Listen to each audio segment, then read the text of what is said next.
All right, everybody. How's it going? Hope you guys are having a great day. I just realized what's off by about the lighting in my room. One of the lights I forgot to turn on.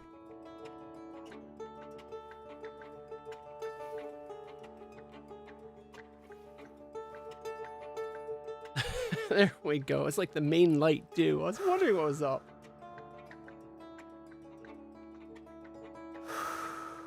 Something all day was like, something seems off. I don't know what it is. I bounce light. I was wondering why I had to turn on an extra light that I didn't normally use to make it feel the same brightness. All right, everybody, we are back with more of the Thaumaturge. We just got ourselves, what's her name? I can't remember her name. But we just earned her, and we are working on getting us another one, I think. Of course, there's never too many, right?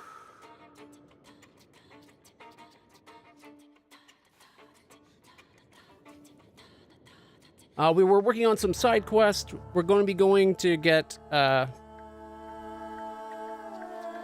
watch a lecture by her sister, I believe is what's up next.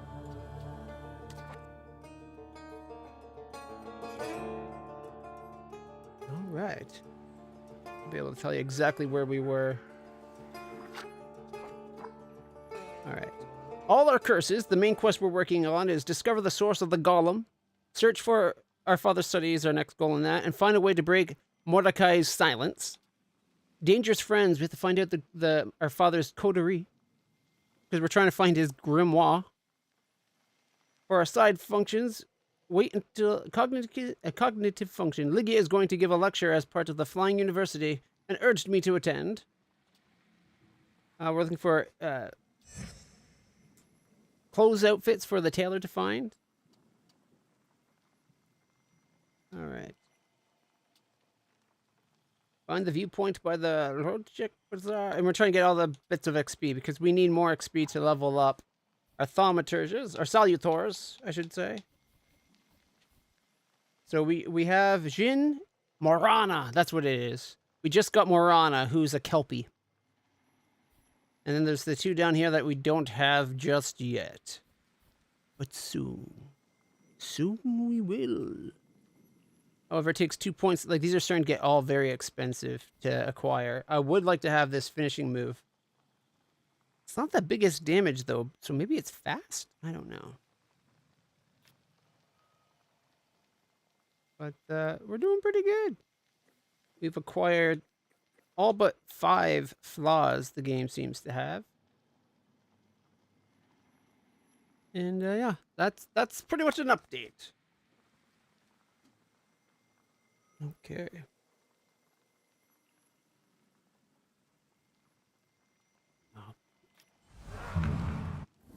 Jin, Upir, LitlClutch, Lek, Morana, the Kelpie. Morana's kind of hot in a gross sort of way. And then, of course, Velis.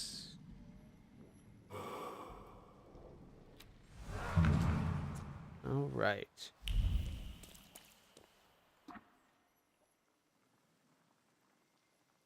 So, for this side quest, we need to go to the Rozgevit. I don't know how to pronounce that. The Rozhacheki Bazaar. I don't know. We do have this. Oh, we know where this one is. Okay, we're going to.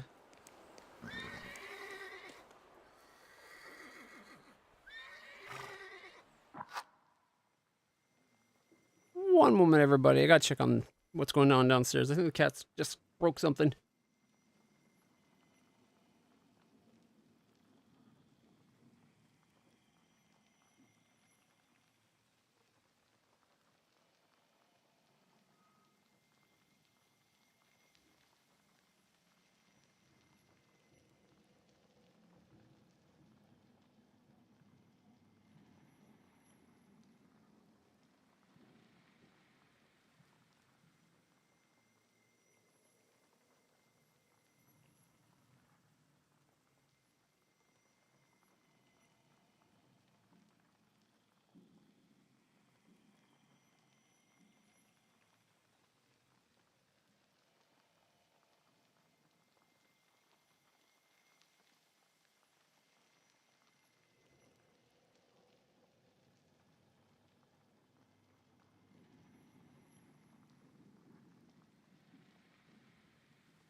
All right, everybody. Sorry about that. Oh, and the music.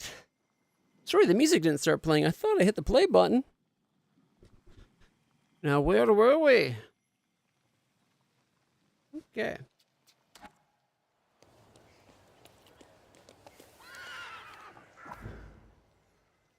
Okay.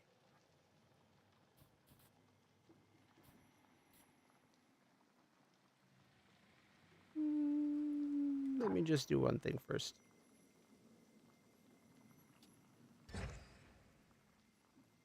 All right. Marov? Really? I thought it was in Port Praga.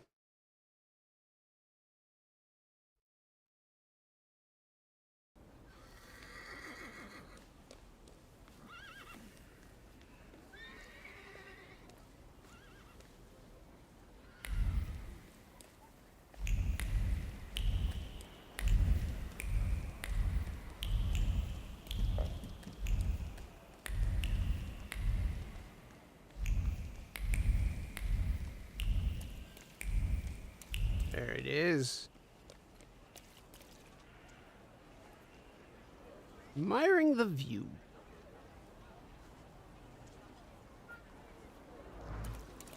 Hero, come on. He's being a little spoiled baby. Find the viewpoint by the siphon. It is in the Rojavik or Rocheki Bazaar, which is so it's the bazaar.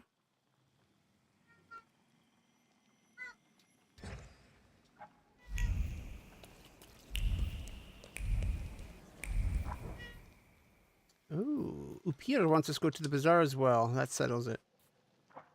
Hey, kitty. Did you get in another fight? Alright. We got a lot to explore. This is a whole new zone for us. Adberg Rot.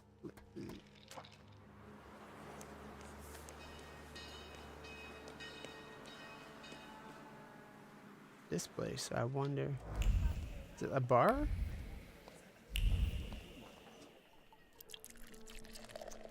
Midas's golden touch. Everything here is oozing with the pressure.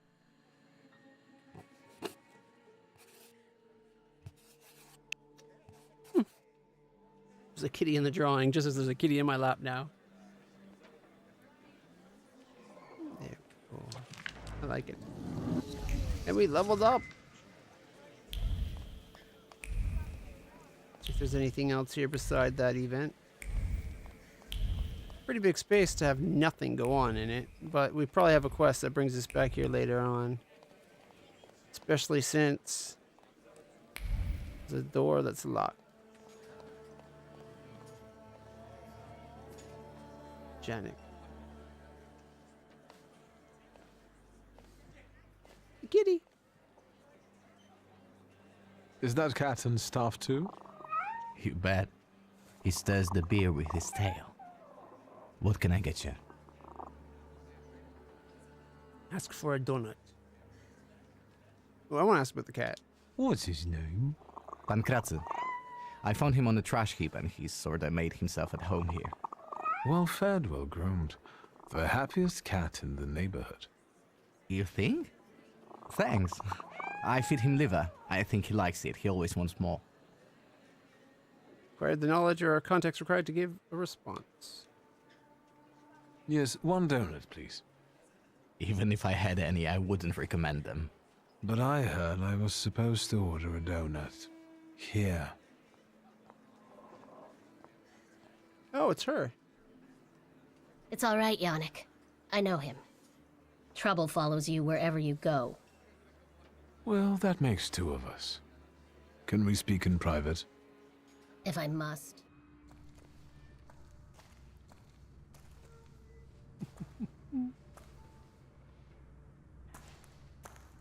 Oh, Don't move a muscle. a proud answer. I've got déjà vu. Silence. Forgive our caution. Despite those delightful moments in the cell, I still don't trust you. The ones who get out so quickly have friends in high places. What about you, Shulsky? Meet Michal, and tell us, what do you actually want? Ignore her, say what brought you here. Say you missed her. We parted in fairly unfavorable circumstances. Forgive me, Victor, but I have no desire to reveal all my secrets to you. But you want us Can to we get to reveal the ours point? to you. I need help. And I'll help you because I'm a nice neighborhood girl, right? Exactly. I could sense you had a heart of gold. Speak. I'm giving you a chance. You can leave us. I could have taken Come, him. Victor. We could have taken him. Tell me what brings you here.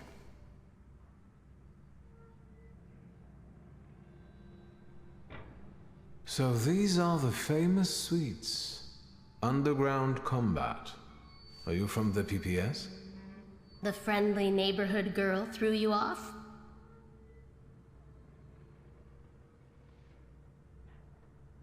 I admit, it's a very effective cover.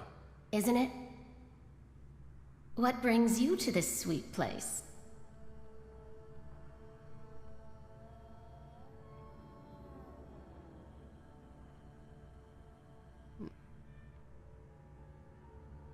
You stole the Dutch pomade shipment? I read about it on the train from Vienna. We're famous. Yes, that's true. But I won't tell you where it is, nor what it will be used for. How exactly are you going to serve the cause? The PPS has extensive structures. Most members engage in demonstrations or meetings, underground lectures. I know a certain woman who's keenly interested in them. Bring her sometime. Maybe someday. We're part of the Our sister? PPS combat organization. We use more radical methods. Do you shoot as well, or just carry ammo? Want to find out? Is Berg Rodblitz's cafe frequented only by your sympathizers? No, but the name is known only by a select few. Why did the PPS choose this particular place? It's just one of many where we get together. The beer is drinkable here, and the boys are nice. Okay. Actually, something else brings me here. That's what she's doing this evening. What are you up to this evening? Is that an offer, or are you just nosy?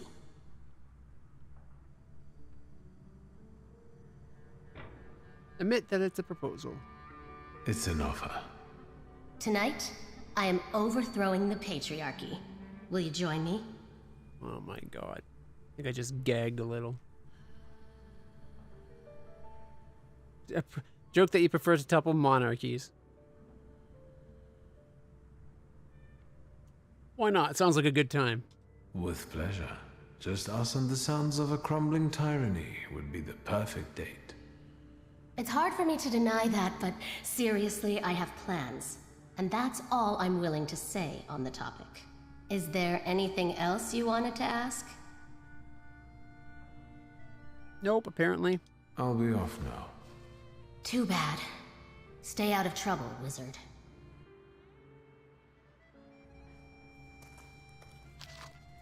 Pamphlet. Women of the world unite! Across social classes, fight for a better future for your sex. Fight for your right to study, for your right to work, for your fight for your suffrage. Fight for equality. We deserve it all. Except for you don't want it all, you just want the good stuff and none of the bad shit. But okay. Notes. Bourgeois rightly states that today's woman is not herself, does not feel like an individual in her own right, or for her own sake. She is Adam's rib, and she is a servant, a man's slave, his complement, support, comfort, solace, ornament. We are not all treated that way. Are we all Are we all... Yeah, do. I can keep... I'm transposing the all and the not. Are we not all treated that way? Regardless of our achievements, we are still met with disregard. A woman may have the wisdom of an owl and the slyness of a fox. Sexy like a fox. But still, she will be treated like a stupid sheep. But the times are changing. They are changing because, contrary to what men think, I am not a sheep. I am a lioness, and I'm hungry. Yadwiga K. The charred letter. You are right, I cannot speak about feelings as openly as you can, but I also know there is a reason I keep my heart quiet. Wanda, our people rely on us, dozens of people with pure minds who seek a free and independent Poland. People risk their lives every day to make that dream come true. We owe it to them to show no weakness. However, if your life were at stake, I would move heaven and earth, and I would sacrifice anything, including my hope for a free country, the lives of our friends, and my own soul to save you. This is my weakness that only you can know about, no one else. Please burn this letter, bury me in your heart, and forget about what we could have had.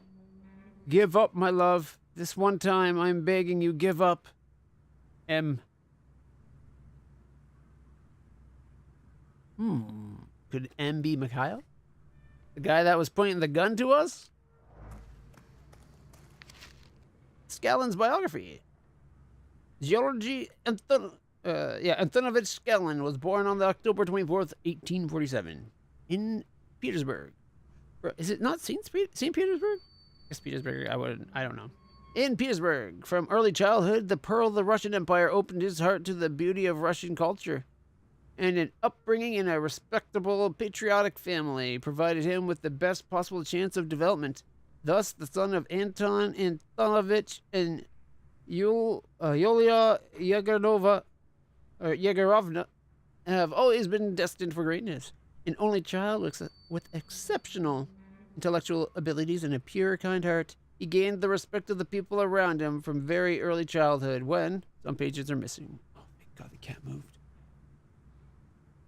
Hey, kitty, it's okay.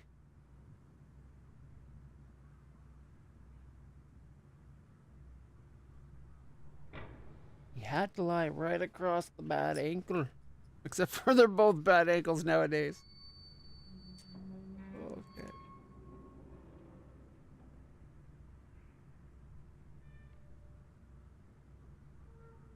Ooh. So much better to be able to straighten my leg up.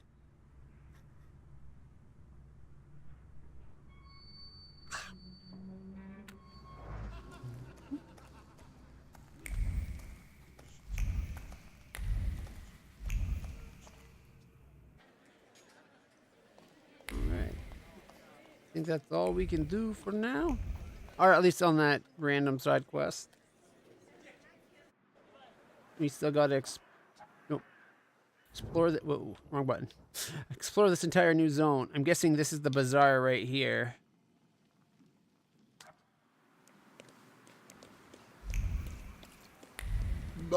Oh, Upir wants to show us something.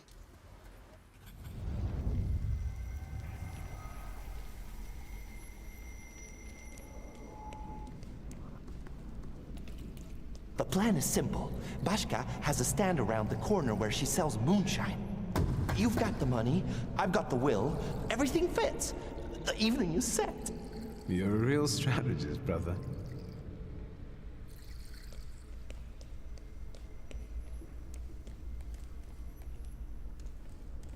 Then, the bald guy looks to his left, looks to his right, and pooh, smacks the cop right in the face. Calm down, don't go hitting me now. Has anyone ever told you that you get overly excited about certain things? A lot of things, actually.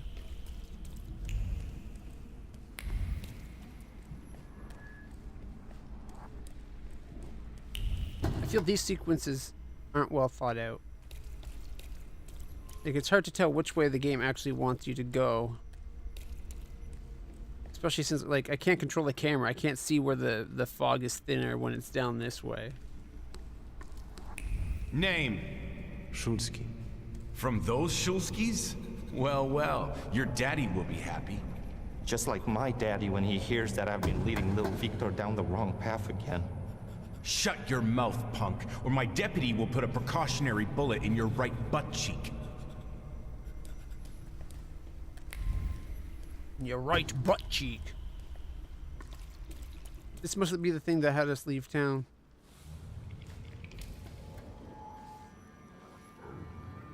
Abodes who wanted to show me his father's stall. He picked a bad moment. I didn't need Thaumaturge to feel his shame at that moment. We can go. Now I'm ashamed of what I felt back then. I felt superior.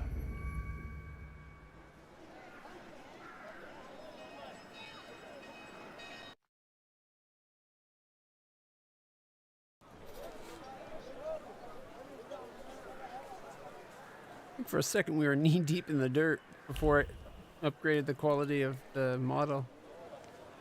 What have we here? Okay, a picture. I'm sure we can find it. Okay, where did that kick us out? Okay, so we're at the top here. There's still 3 points of interest that we have to go through. A whole section that we got to explore. You know what? That might be a bazaar. Tried to say they're both massive areas.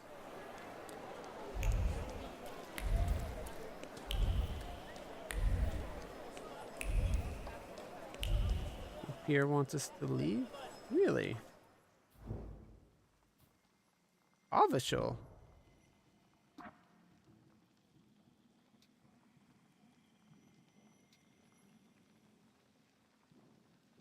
Doesn't say where. The problem with the quests like this. My memory is the day, okay, a Pavashol loan shark died. I can still see him in my nightmares. Maybe a trip to Pavashol will finally set my dreams at rest. Because that one gives us direct information.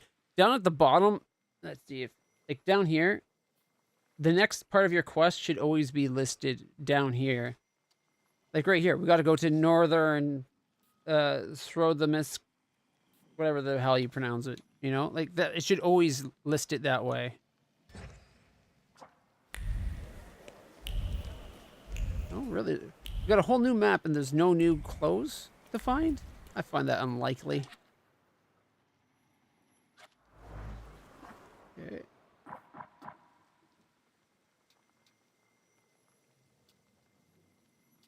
Bar, the hospital in Praga. The synagogue. We gotta find the siphon.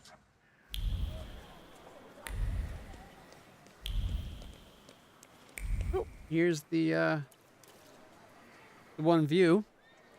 There's the bazaar.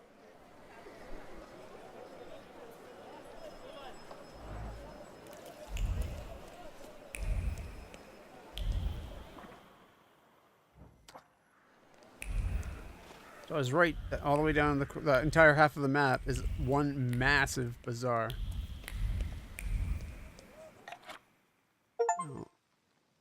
Watch all stereograph poems. Hey, we found all the photos. Okay, nice. One the point of interest in there.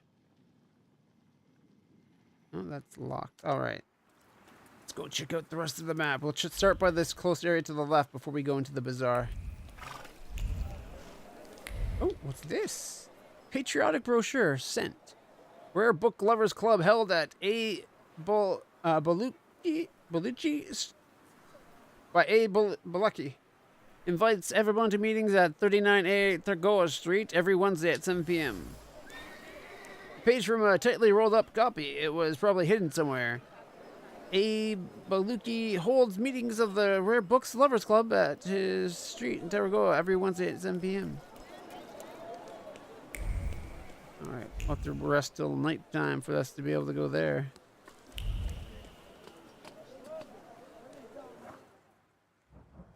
Oh, I ran too far. Jeez. This map might actually be smaller than it looks. In my defense, that's an easily missed spot. Ooh. Postcard. Dear Auntie R, I am very happy that you're coming. I have to tell you something. The apartment at my brother's house is the happiest place under the sun. I found new friends there. You definitely have to see it. And Thosler. Address Mrs. Sofia Mikuzuska's 70 Hosa Street, Warsaw. A postcard written in a child's handwriting and decorated with drawings. There seemed to be something in Mrs. Whatever's apartment that brings great happiness.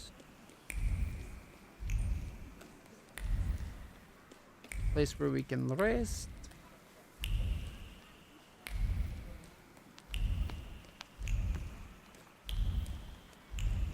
Really? There. Oh, here we go. Tattered book. The Kings of Poland is an old, beautifully illustrated book that's forbidden in the Russian partition.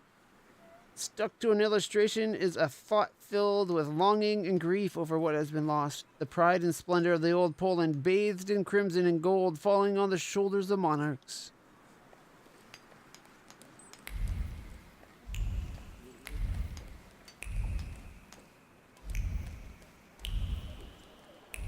Alright, looks like we found the little bit that are outside the bazaar. Alright, there's something to the left and to the right. There's less going on to the right, so we'll go right first. Which is odd for me. Usually I say when in doubt, go the wrong way and go left. It wasn't bleeding yesterday. Look at a stall, the drowning of Marzana. It is said that Marzana has snow-white skin, wolfish teeth, and sharp claws that she uses to hunt for old folks and children who get lost in the woods during winter. Those who let fear into their hearts should take heed as well. Marzana comes for them in the night, hunting the dreams as an old ugly hag. Luckily, she loses her powers with the coming of the spring solstice. That is the time to prepare an effigy, which the women of the household should adorn with fresh twigs on each new full moon, starting in the fall. All right.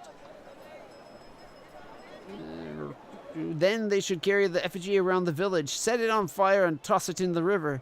The effigy must not be looked upon as it is carried away by the river, for the drowning Marzana may bring bad luck to those who look at her.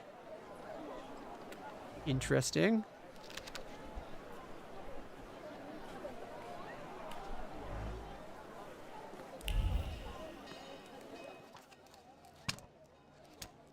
Our times spur creativity. Never before have poets constructed such intricate metaphor or to outwit censors, making them feel like they are moving in a thick fog.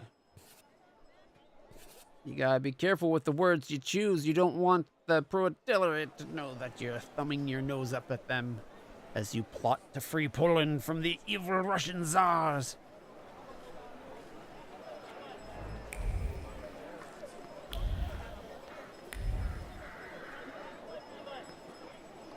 How did I get back? There we go.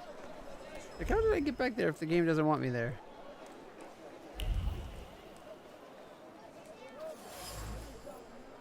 Milk chocolate bar, sweet and perfect for any occasion, from a wedding to a funeral. A refreshing scent of excitement cuts through the aroma of chocolate. Milk chocolate, dark chocolate, chocolate with nuts, all in beautiful shades of brown and beige, complete with subtle carmines of the raisins and raspberries. Raspberries? Interesting. The colors might be associated with the earth, but they definitely taste of luxury.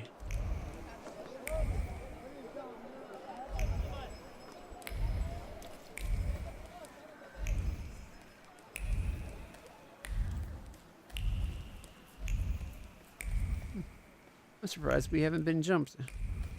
Seems like every other place we go in this game we get attacked.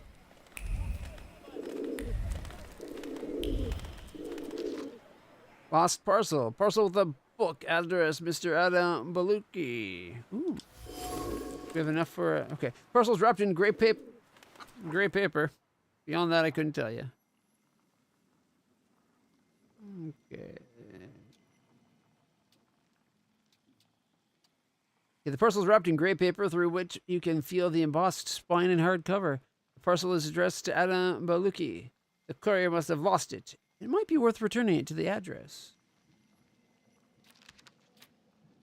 I think we will do that, in fact.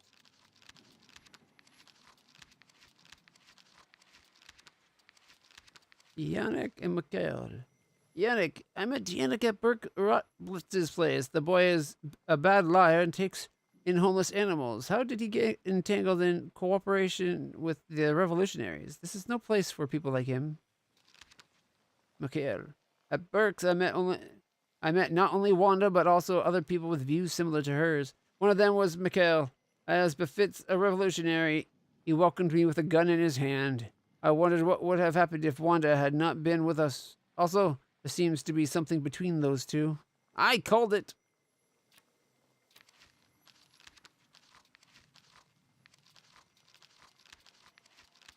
The bazaar. Burke Rotblitz's, the Orthodox Church, and the hospital in Praga. Revolutionaries. There we go.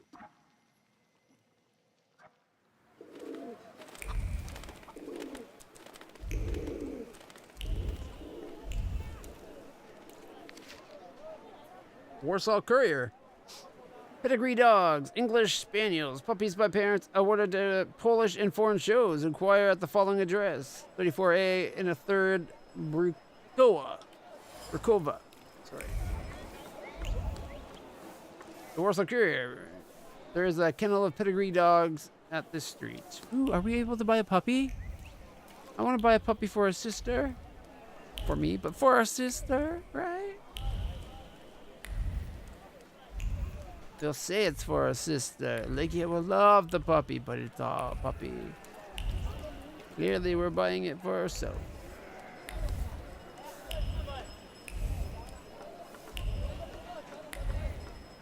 Nothing down that aisle.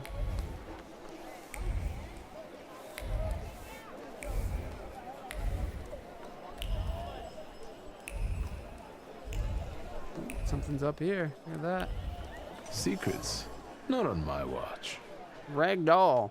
Made from sturdy cloth, sewn neatly enough to make it look lively and sleek. The needle pierced the thick fabric with resolve and precision. The little seamstress stopped crying. She might not be able to afford a doll, but she would prove she could make something out of cheap cloth that everyone would envy her for. Conclusion being drawn. The Rogentry. The Rosing Chantry. This outfit is the epitome of Polish boring on the outside. It holds the burning heart of the nation within. Cheap yet sturdy fabrics in the hands of a crafty tailor will gain class, and unobtrusive shades of brown will make a great backdrop for the centerpiece of the whole look. The vest dripping with gold and crimson. This isn't an outfit, it's a manifesto. Puppy for the sister. Sister should be given puppies. I thought you might think that way. So you went through the DLC for Dragon's Dogma 2, and there's one item that you can't get in-game, though you can get an item that serves the same purpose. Is it the fast travel item?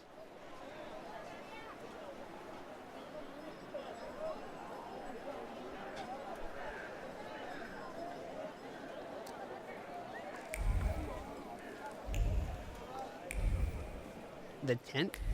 Oh. What does a tent do? Does it let you pitch it? There's the siphon. We found it. See, I thought it'd be the fast travel item, and you can buy it so you have it like right off the bat or something. Sleep in the wild. A man is walking up to the stall and feels like getting some soda. Just expresses appreciation for the creativity of this structure's designers. You can get soda from a siphon inside a giant soda siphon. Look at that. How creative.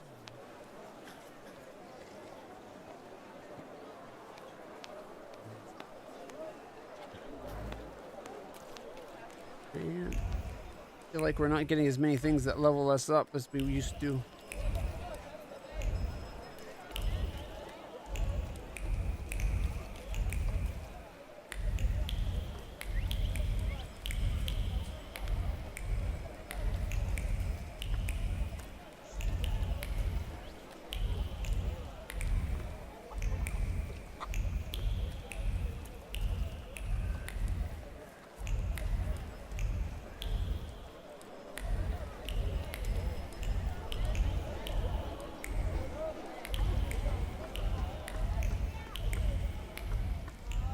Nothing in that corner.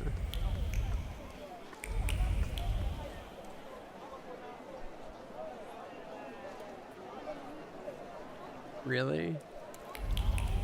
Well, it still allows you to set up another place, right? So you can have another permanent destination that you can quick travel to. It's kind of the same setup the first game have, except for you had to find it in-game, I think. Buy it with in-game monies. Alright. There's a secret library.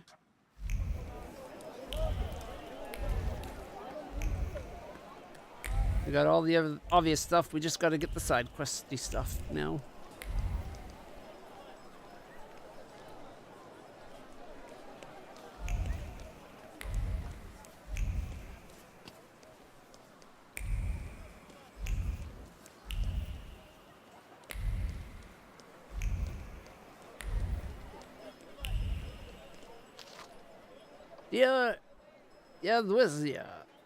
You ask me how I find living with my auntie and uncle. Well, I enjoy a great many comforts here, and in this respect, it is a change for the better. Recently, however, I have observed what some of my uncle's strange habits are. You've probably heard of him. His name is Adam Baluki.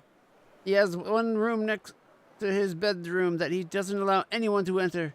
He often carries large packages there. When I ask my aunt about this, she replies that he has a collection of insects that he takes great care of. However, I do not believe it. Who would want to collect insects and guard access to them with such fervor? Be sure to visit me because we need to solve this puzzle together. Your devoted friend, Anna. Am I a magician or what?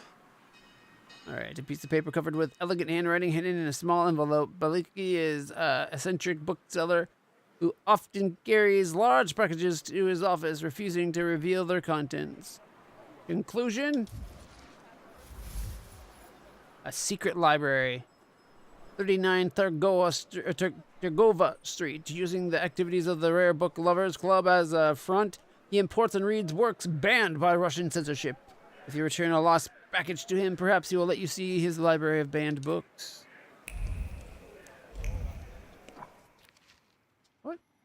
What? That was weird. I didn't... No, I see what happened. It changed one of the buttons because we collected something. I did indeed press those buttons, though I knew not what I did.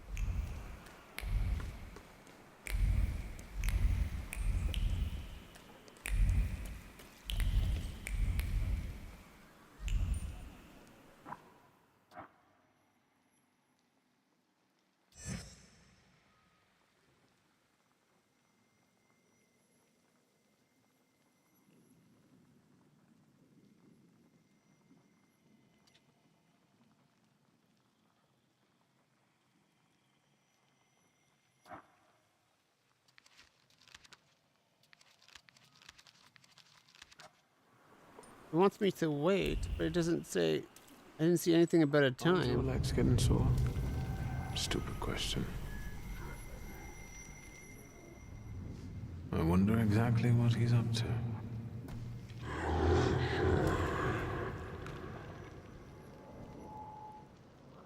What do you mean, who? Rasputin.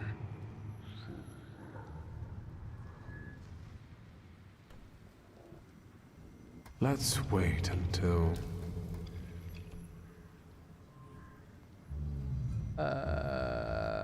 Afternoon?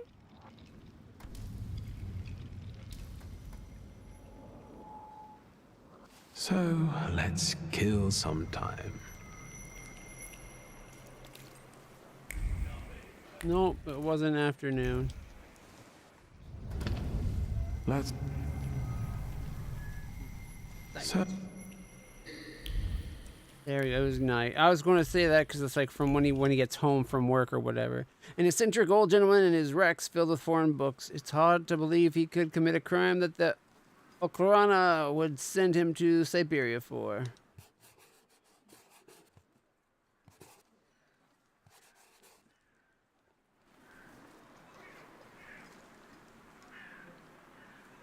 I'd say it's not surprising that he would commit the crime. It's more surprising that he would pose for you to draw him. But okay. Alright, let's see. Find the viewpoint at the hospital, the viewpoint at the synagogue, Port Praga, yeah, we gotta go Praga, Morov, Port Praga, the bazaar, the 10 wagging tails. Oh, for the puppies, right. Alright. After that, there's Upir wants us to go to Morov. The Tailor's Dilemma. No, it's probably telling me to go to the tailor because we found that bit of clothing. No, it's not. Really? Where is it telling me to go? Is there a bit of style that I missed in my exploration? Le Mode Parisien, fourth quarter 1905. After the last season, dominated by dashing accessories and a cavalier way of wearing classical pieces of clothing, it's now time for restrained outfits that don't stand out but impress with quality. Famous Lyon columnist F. Bouchure discusses accessories that will be in vogue in the winter season. Ooh, look at all the drawings we've gotten.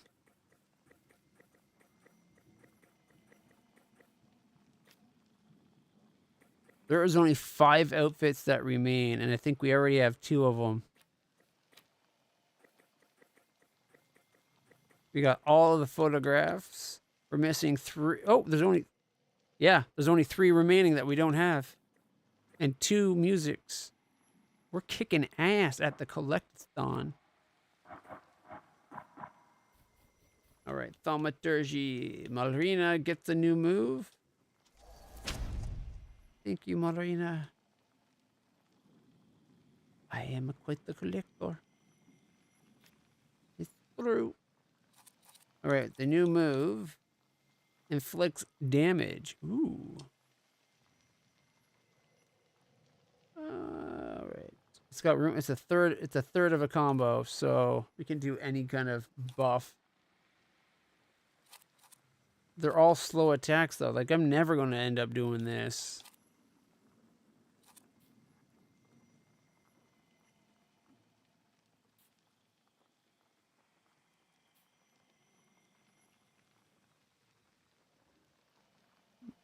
Have 50% more damage.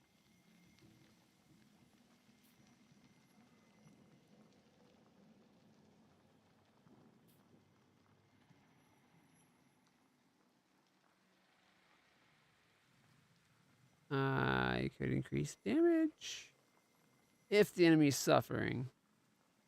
I do make them suffer a lot. Alright, slows the enemy's planned action. Speed up your next attack by 1 round.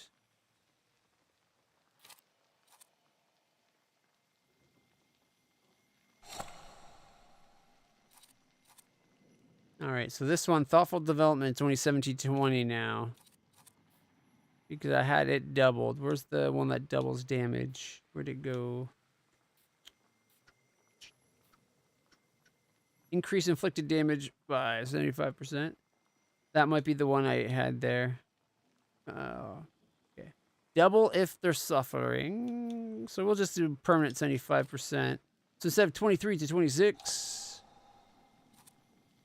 40 to 46. Thoughtful is only a 17 to 20, but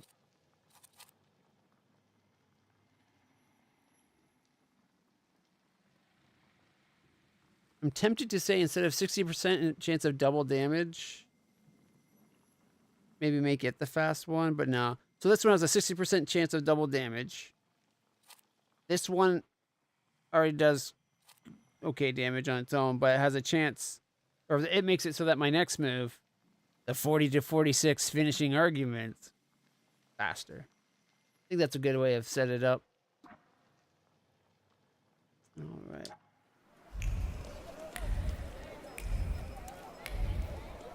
Yeah, okay, that's all the tailors in this area. What we need to do now The wagging tails.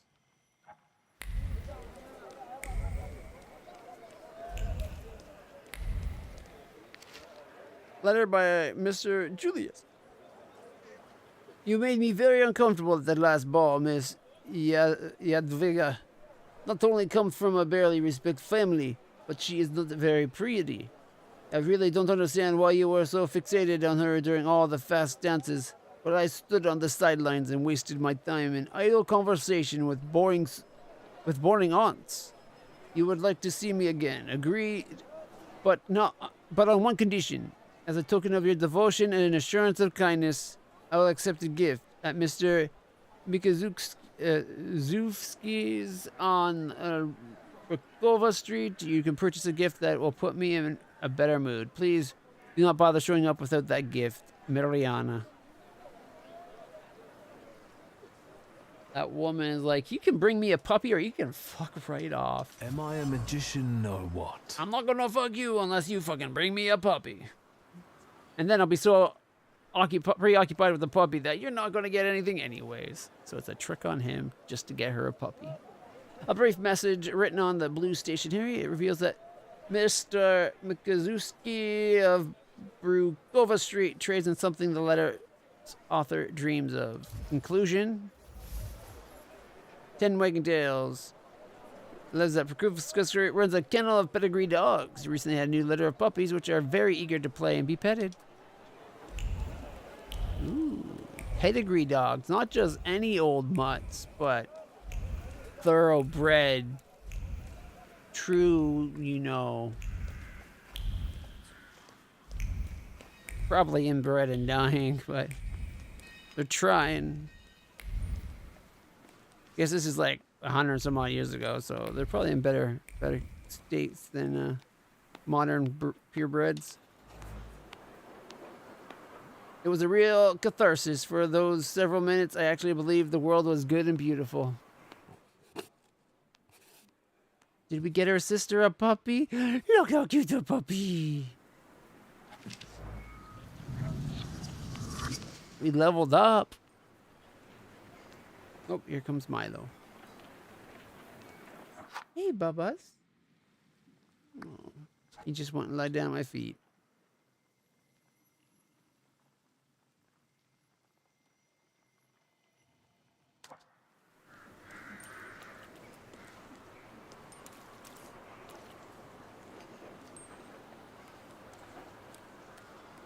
All right.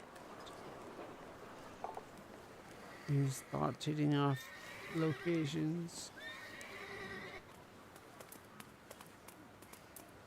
There's one's taken. What? Bullshit, magician.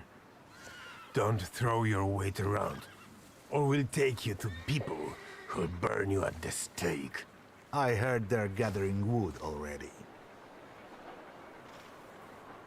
Wow, they know to build you a coffin before we even start?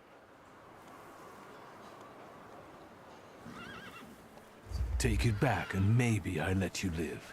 Look at him! That's what I'm talking about. Harassing good people, Satan's spawn. Driver, stay here. This won't take long.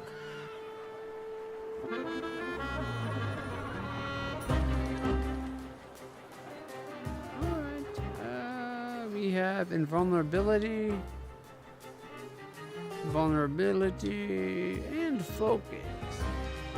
Okay, we have to hit with Bukovac, Velis, Upirajin.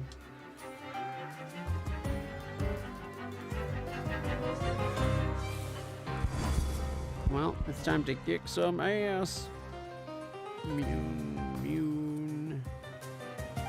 So Bukovac needs to clear his focus. Until then, see if I can interrupt this guy's attack. And then we'll have Bukovac give this guy some suffering. Ooh, throat punch. That's what it looked like anyway.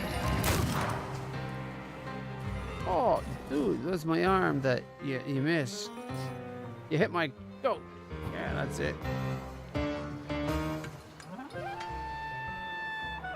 All right, we're going to do this so that we get our damage up. And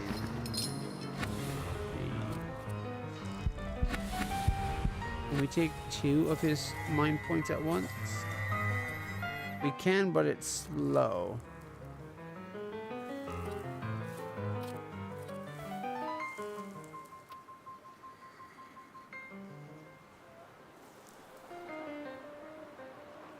Should interrupt his attack, though.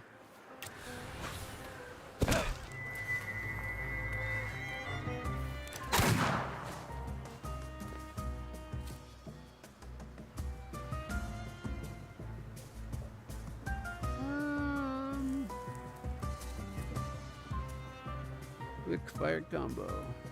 Restores 4 hit points. Forever enemy and suffering.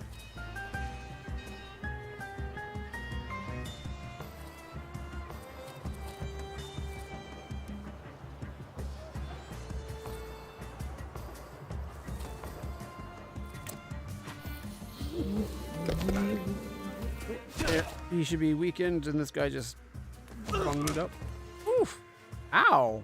10 points. Damn. Well, this guy is being taken out.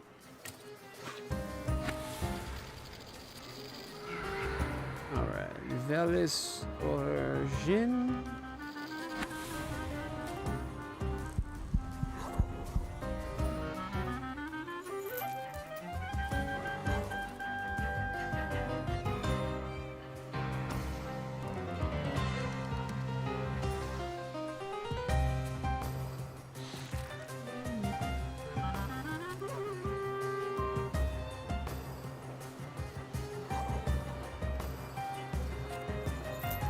Who I want to hit.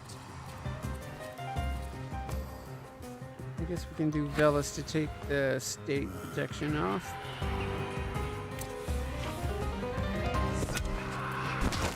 That's 1 down. The devil's French kiss. Tell you what. Oh, you only got 7 hit points left anyways. Die. Alright, Jin, what can you do? Lifelong debt. Inflict damage. Restores 24 of my health, though. Each subsequent action will do less. And does bloody debt. Get him for 11. It's not needed, but okay. And open them up to vulnerabilities. The other guy was slowed. Left them with 1.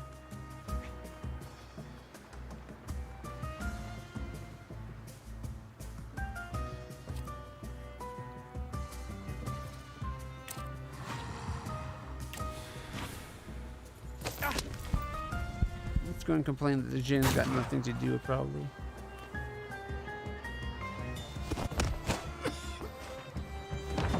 $25. All right. Big hit.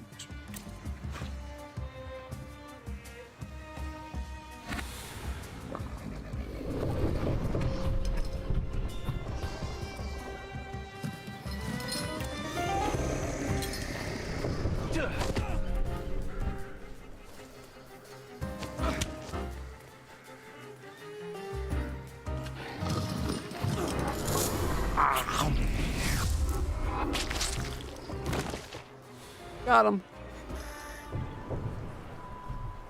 Next time a wizard tells you to get out of his way or else, maybe get out of the way. Just saying. All right, so where were we headed?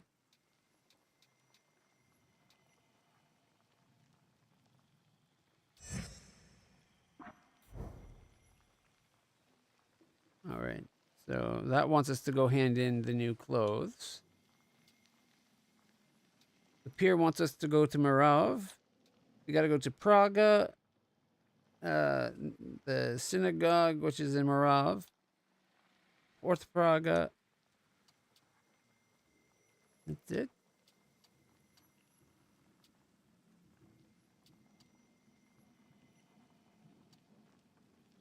Then we gotta do our father's friends, which is the coterie. I don't know where that is. Apparently in Lodjiki in northern Throdomisk.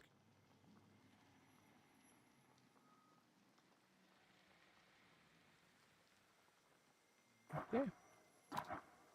The game really should have introduced the play, like have an option. Knowing that a lot of English players will be playing this and will be butchering the names, there should be an option on the screen to press a button and it'll say the name properly. Because I'd rather be calling these places by their actual names than butchering it and looking like an idiot all the while.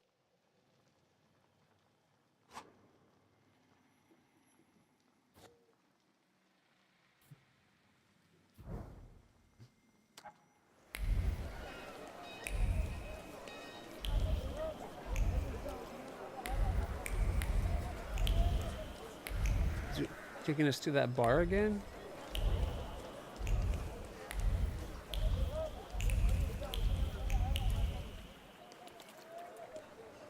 Okay. That will have to wait then.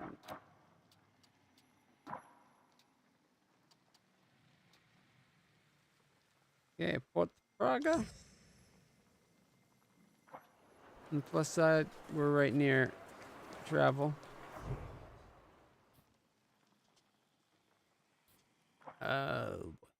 Downside, I don't think we fully explored Port Praga, so we might have to take a moment to explore it.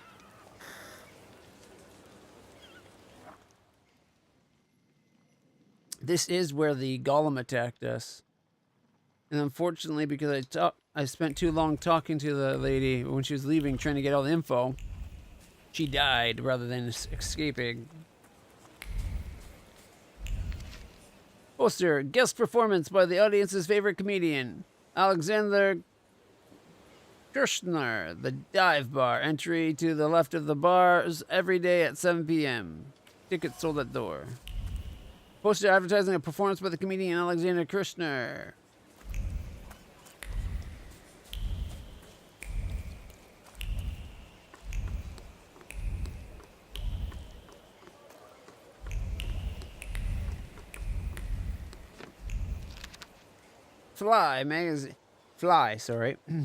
Magazine. Pulse of the city. Where are you off to? To a beverage tasting. Okay, we're not doing the quote thing. Where are you off to? To a beverage tasting? But hasn't your wife recently ordered you to abstain? Indeed she has, sir, but only from liquor. Meanwhile, Henrik Reiner is holding a tasting of a new drink imported from America. He hopes that volunteers will find it so tasty that he'll soon be able to open a thriving business. And what about that small bottle in your pocket? It's just a Polish condiment for foreign liquids. What if the drink is unpalatable? So he's bringing hard liquor in case beer isn't palatable. Sorry, no, it wouldn't be beer either. It'd be what, lager or moonshine? Jar of shells. A small jar filled with shells from the seaside. She sells seashores by the seaside. Shit. As one's gaze rests on the shells, thoughts drift towards the clear ocean waters, sparkling with different shades of turquoise. At least that's what one's imagination shows, because one's feet have never stepped outside Warsaw. That's quite a shambles on your mug there. Who botched it up like that? Place yourself in my hands and we'll make it prime in no time. Apparently we stumbled upon hairstylist. Soon the fancy boy will be set for philandering. Stay still once I start working my shank. If you trash like a fish, you'll mark my floor up. I see. We don't want to reenact the Fleet Street scenario here. I wonder what unique styles he has. The classic disarray. There's the Globe Trotter. I think this is what we start with right there. We got the Cossack's mustache, the Abraham Lincoln, the Van Dyke beard, fancy comb over, proper Warsaw lad. I like that one. Looks pretty good in my opinion. And then the Vistula Flare. These are all ones that pretty much every hairstylist adds. The last two, the Severe Squall and the Boat Swain's Order. The ducktail beard is an elaborate shape usually chosen by the most particular customers. And the swept back lion's mane is not only spectacular but also comfortable. You can also go full on bald. And a naval calm. All of a sudden we're the new Lex Luthor.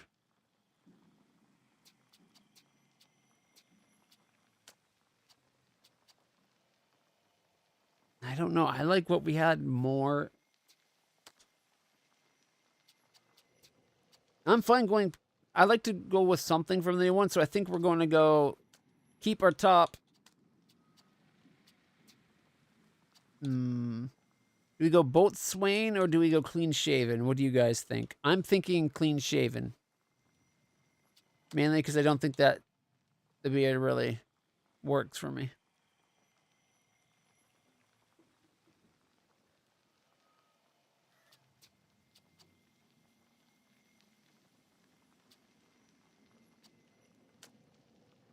And there it is then.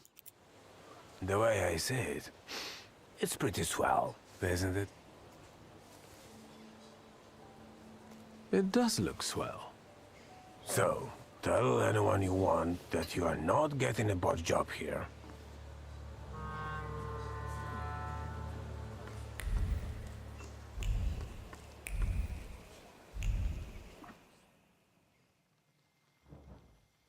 Ooh, what's over here? A point of interest.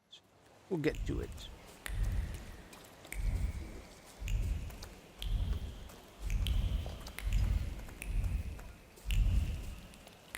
Ooh.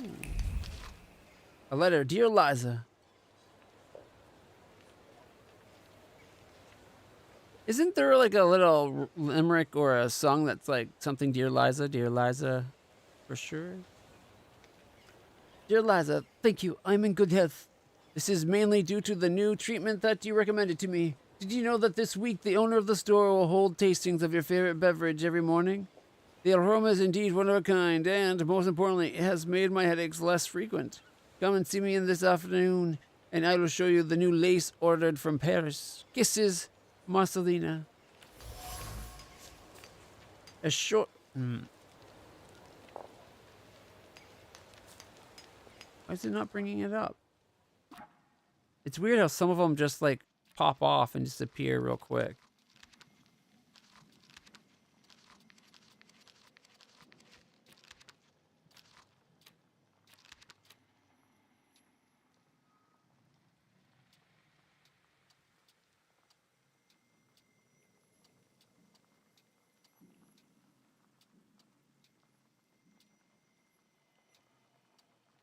See if we can find what I just found.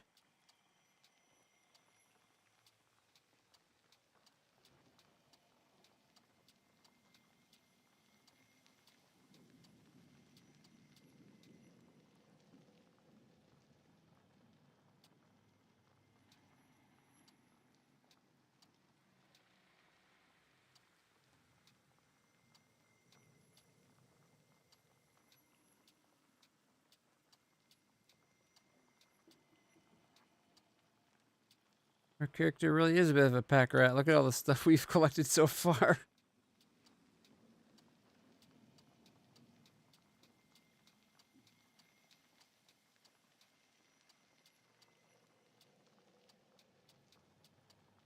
Come on, dear Liza, dear Liza, dear Liza. Dear Liza, dear Liza. There's a hole in my bucket, dear Liza, dear Liza. The hole in my bucket. I think that's the one, right? The hole in my bucket. All right. I'm good to hope this is mainly due to the new treatment. Okay. What was the conclusion he drawn from that? Damn it.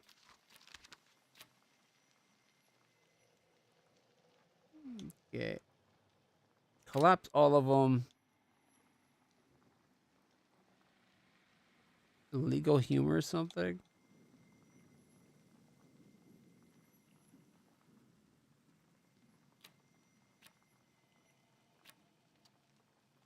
That was from a poster.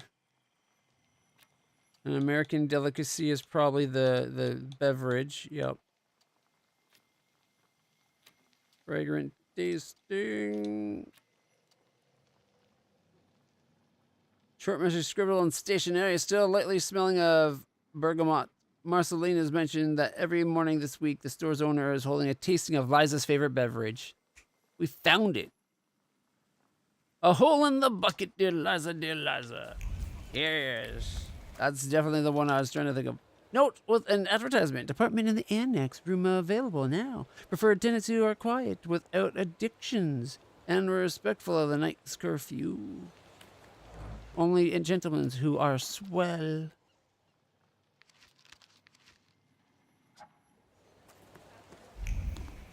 Oh, there's something to the right there.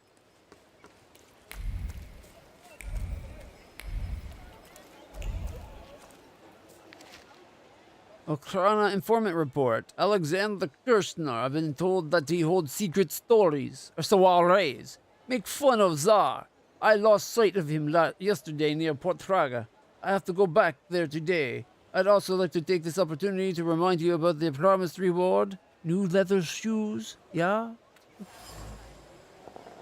A sloppily written note, probably a draft of what would later become a full report. There's someone hanging around Port Praga that the Okrana is keeping an eye on.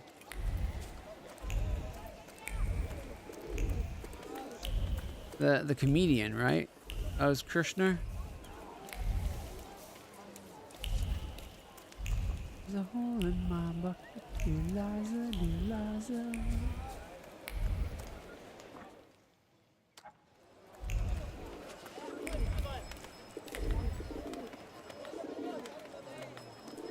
Something's not right with that bird. Just flapping away like it's flying.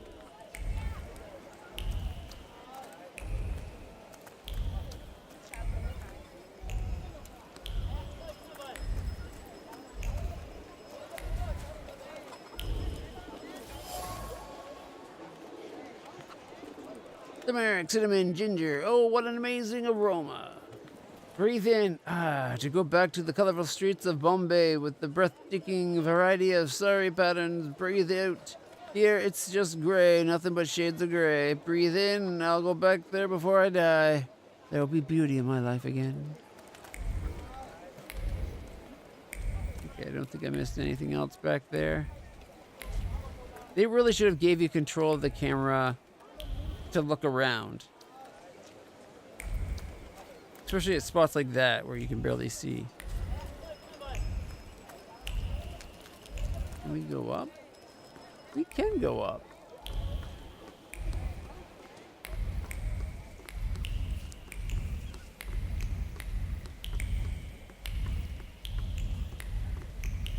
Can't go around the corner though.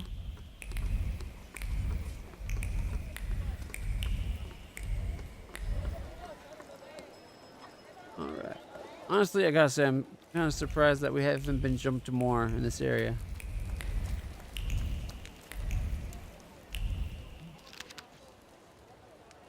Ooh, fireworks. Someone carried a fireworks crate this way in the evening. Hands carrying the heavy crate are shaking a little, and not just from the effort. Excitement makes them stronger, just a little patience. One more night until these beauties can be seen in action in the sky. It'll be quite a spectacle.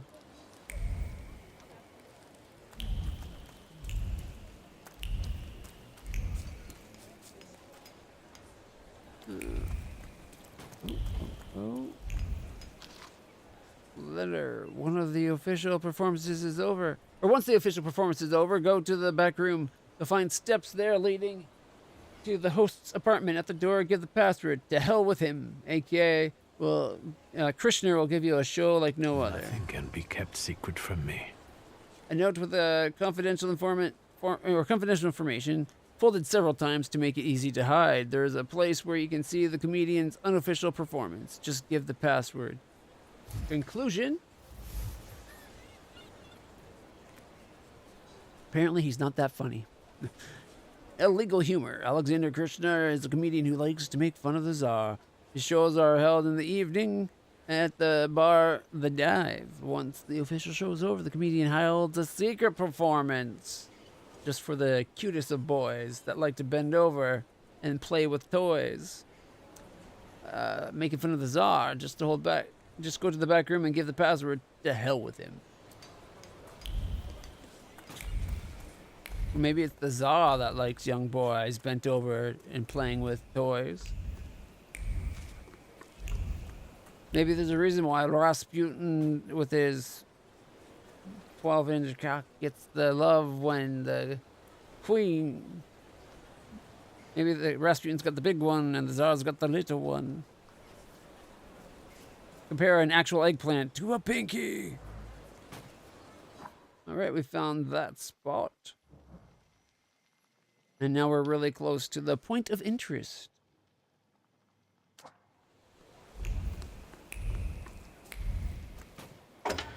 Oh, we can open it. Okay. I wasn't sure it'd let us go back into that area. That is where we dealt with the Golem.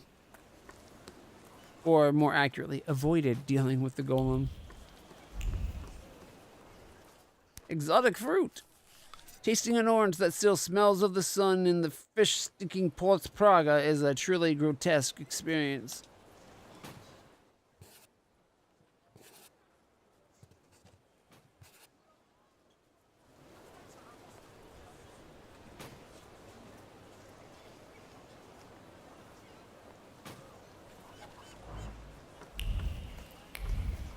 Ooh, what's this?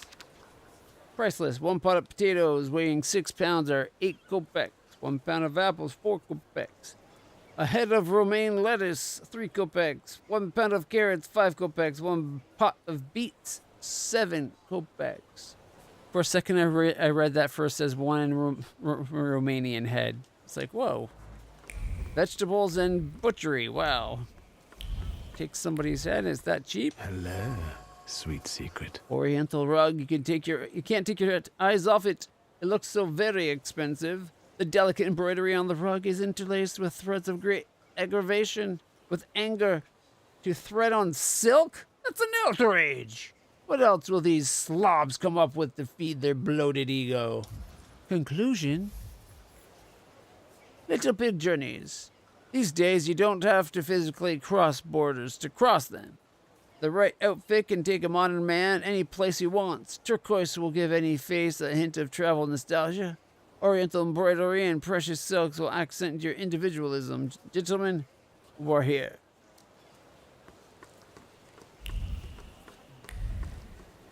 So maybe there was someone at the event that had like a special outfit. All right.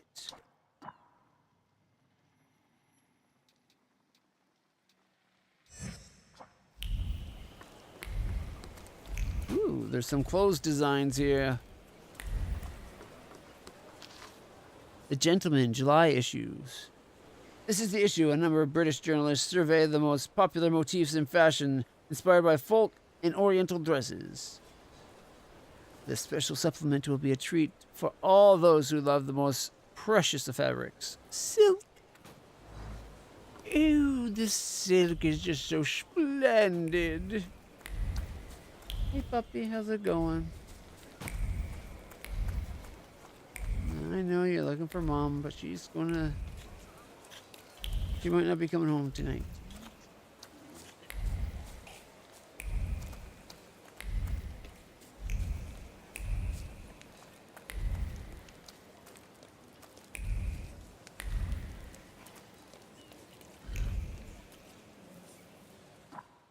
Alright, that just wants us to trade. Whoop, wrong button. The lecture. Okay, that's Lygia's lecture. I can wait. Port Praga.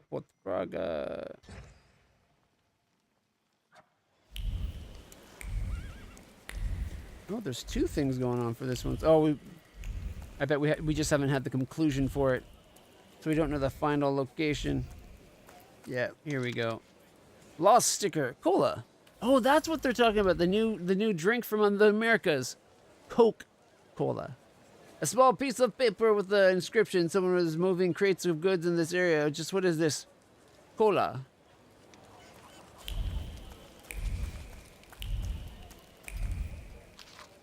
Advertisement poster. Colonial Store, warehouse number 2, invitation, new merchandise from Brazil. And holiday delicacies, vodkas, liqueurs, cognacs, real sugars, canned foods, sardines, and herring. A colored printout advertising the Colonial Store and warehouse number 2. New products from Brazil have recently appeared.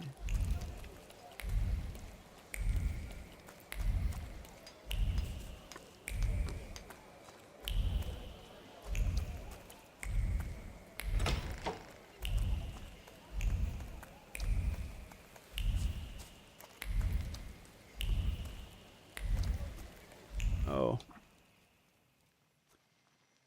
Okay, there is something way down there.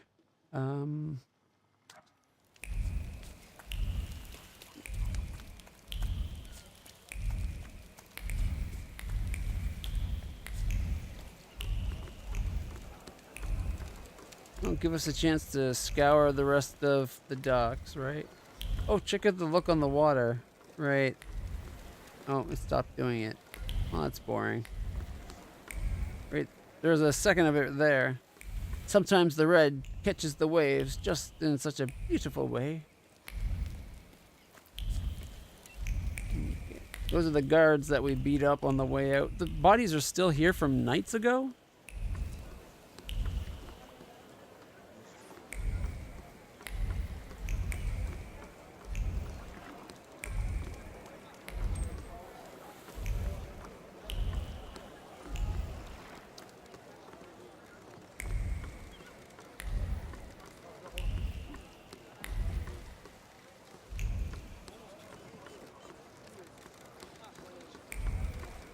Well, it's looking like this area might be mostly a waste. But the point of interest will probably give us a good deal of XP. So, won't be a complete bogus run.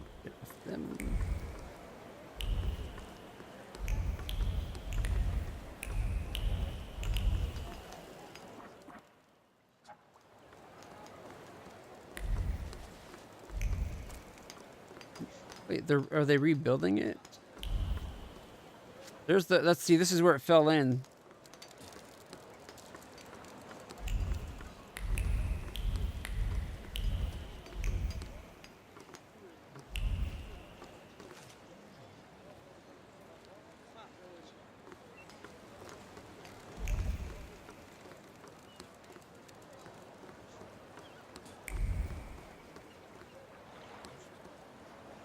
An invisible wall, but there's only a couple more feet, like just a little bit more walking.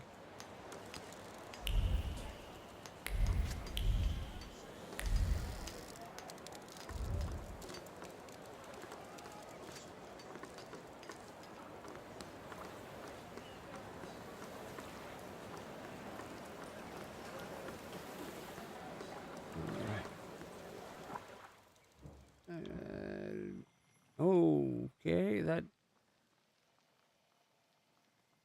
think I went the wrong way.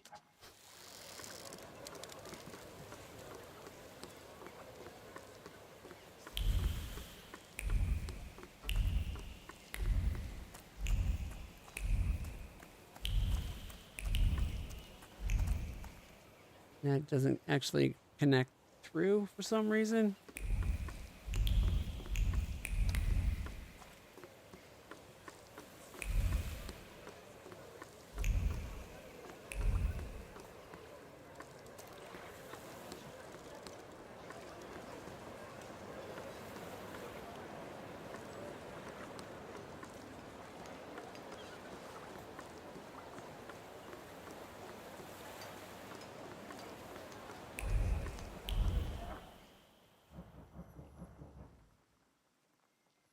It shows the map as open, but of course it's not. Son of a beach. I guess I didn't go the wrong way. I just couldn't go by the map. Why wouldn't they have the map update to be accurate? That's just lazy, in my opinion. Alright. Okay. We'll make our way around. Got no other option. Alright. Okay. We're gonna make it anyway around. We go and close the gate just to be sure we're not being chased.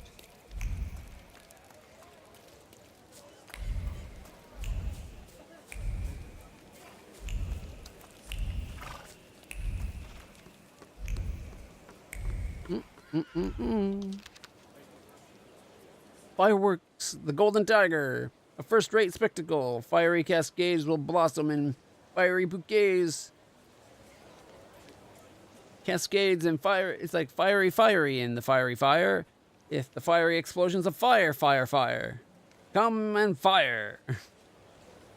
The most vivid of colors. Only the Golden Tiger fireworks will delight any audience and make the night recede with their brilliance. Ask at J. Bomb Store. Bomb Store. Get it? Because fireworks are bombs. It sounded like the word, but it was spelled completely different. That tickles me. Now that I painfully explained the joke, it's probably not funny anymore.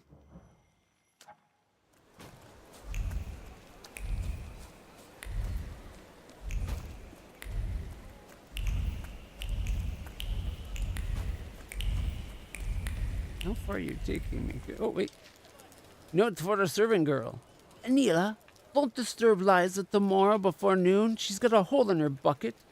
As she will be resting after the ball. For breakfast, nothing but Rio and a bun with marmalade. Secrets? Not on my watch. A card probably lost while shopping. The content suggests that Rio is something that goes perfectly with breakfast after an intense night. Conclusion.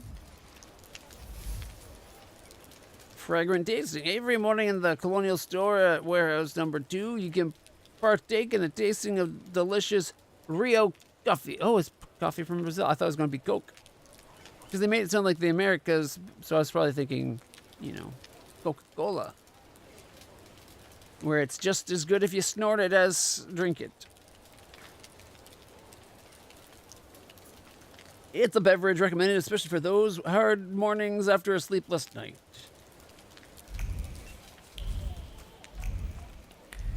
Yes, it's caffeinated.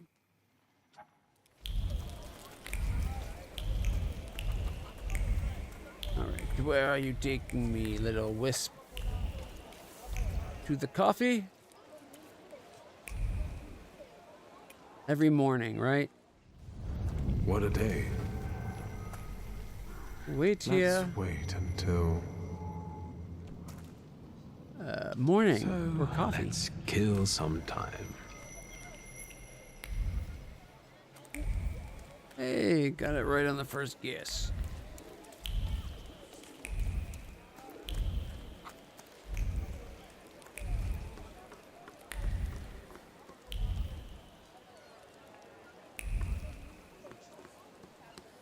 Bottoms up.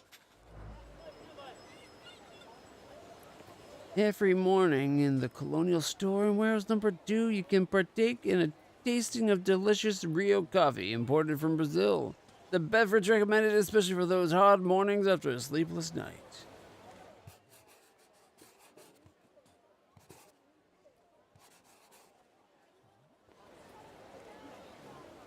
Looks good enough, I guess. Fancy cup. Very little XP. Or it's just that our levels are starting to take a lot of XP to level up.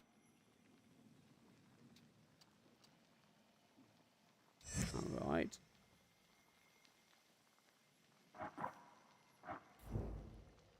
Alright, we're in Port Praga. Gotta find more clues for the fireworks show.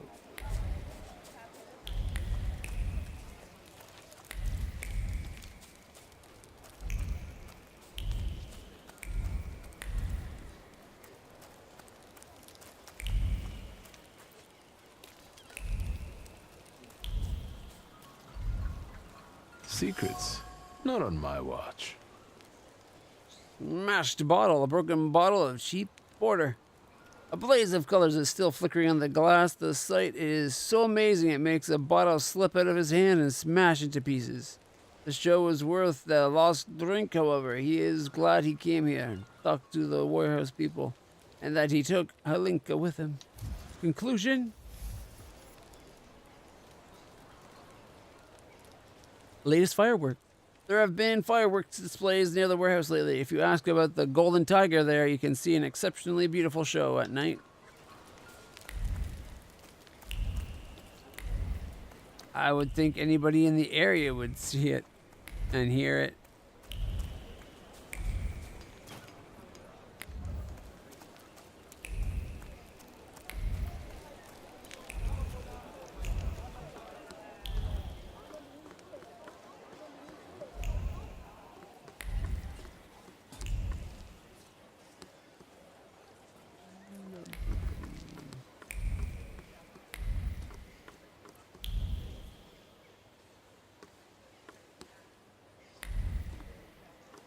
Here we go.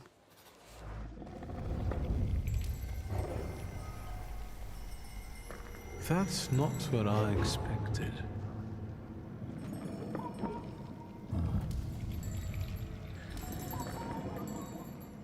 The smell of evil suggestions and pure malice with a subtle hint of sulfur. I think I know who you are, Scamp. I bet a braggart just Salutor? like you got your attention. Oh, check that one out. I'll look for them before you lead them astray.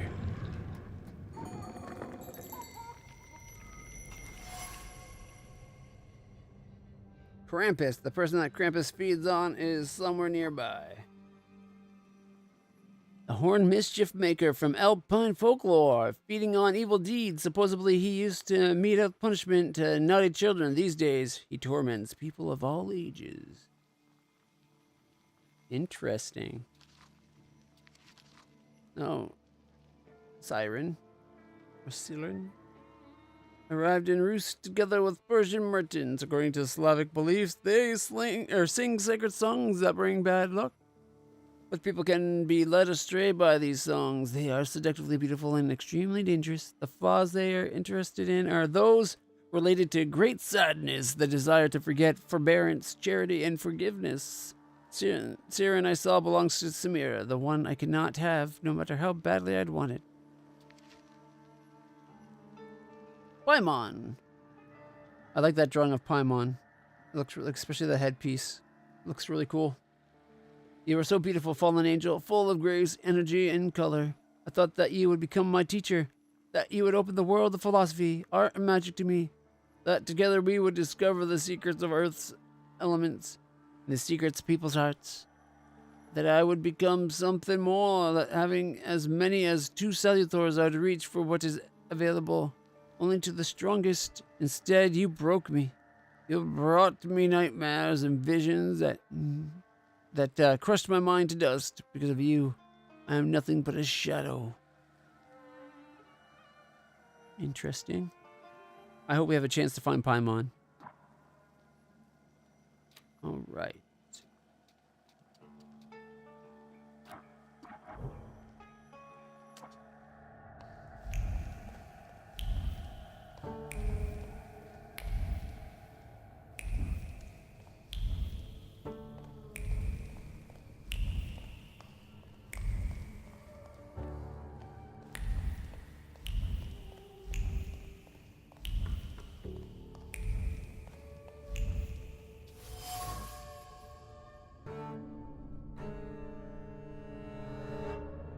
Mended hat. Battered with stitched up. Hold. Raphael's working class headwear. Battered with stitched up holds typical working class headwear. The needle pierced wool with force. And each stitch sewed bitter words addressed to a husband into the fabric. 1 stab, he's changed for the worse. 2 yank, it's because of those warehouse scum. 3 not, he needs to find better company or he'll be sleeping on the floor. Someone's wife doesn't like his new friends. Article: There was a robbery of arms shipment at the Port of Praga. It's part of the PPS or whatever. The Polish people, the people that for the proud Poland or whatever. They want to free Poland from Russia. Those Ruskies don't know Polish hearts. There was a robbery. Okay. The words they read circle over their heads and sink deep inside the fabric of thought. The glow of luck is so bright they squint their eyes in disbelief. There was no way it could happen, and yet it did.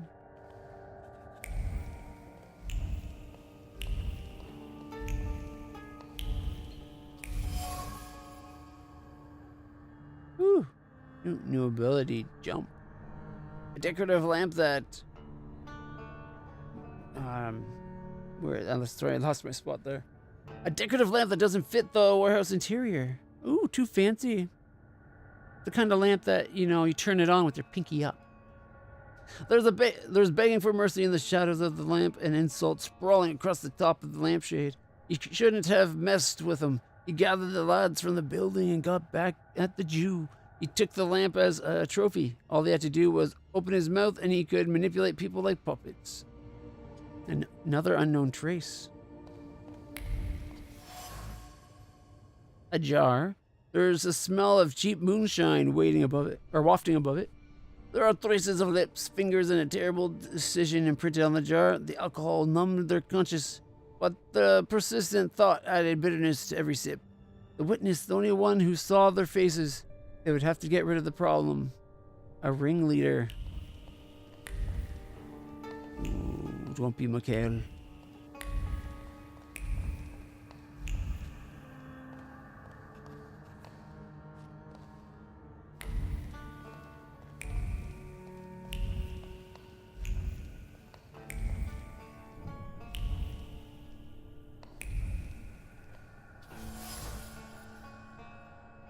We're almost leveled up.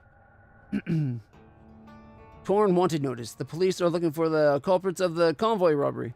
Wary hands tore off the poster impetuously and then ripped it apart. The police are on their trail and the notices are all over the port. Why were they tempted to try something like that? Now they're bound for the gallows at best, or barracks in Siberia at worst. Well, when you do stupid things, you ask for trouble. When you ask for it, you often get it. Crate with the Tsar's insignia. Could it be a part of the stolen arms shipment? The splinters stuck in flesh while moving the crate burned. The flames of satisfaction were more intense. It was so easy. It only took a few words to persuade the rest to leap at the opportunity. Gullible, a useful sheep who would follow their shepherd even to hell. Conclusion, there's a lot of reading in this and my voice is just like giving up the ghost. Unlucky opportunists. It seems that frequenters of this warehouse came into possession of stolen arms. Something that appeared to be a stroke of luck now turns out to be a serious problem.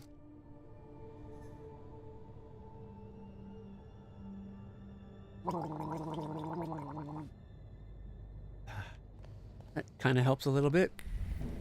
Not as much as a Dr. Pepper, but I've already had one.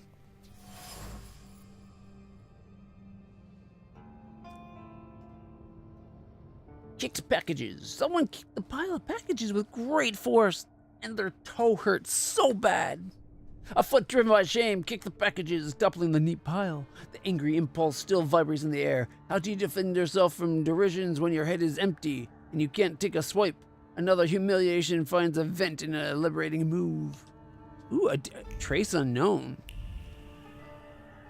But driven by shame. Is there more than one person we're getting a sense of in here? Anybody there? Hello? I won't hurt you. Let's say 2 taps mean yes and 1 tap means no. Do you understand?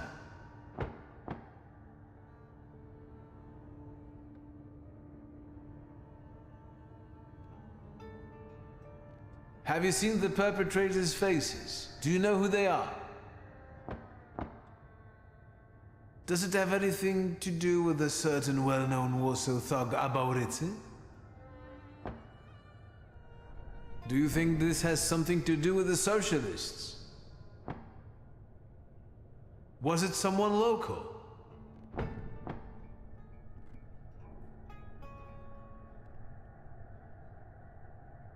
How long have you been in there? How long have you been here? A day? 2? A week? More? More? Are you a harbor worker or a sailor? No. Are you here voluntarily? Did you lock yourself up in here? Didn't think so. Apart from some restraint, is there anything else troubling you? Do you know anything about the stolen arms shipment? Do you happen to be one of the gendarmes who escorted the convoy?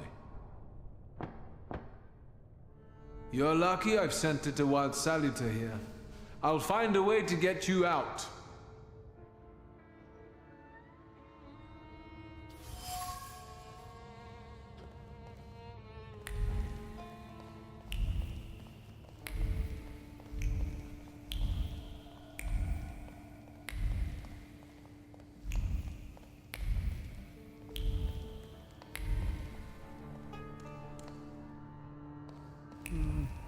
Thought I got all the points. Oh, something's gonna happen. You really have to, you know. Hey! The one guy's name is Edict. Raise the subject of stolen arms. Ooh, I want fireworks. I was promised a fireworks display.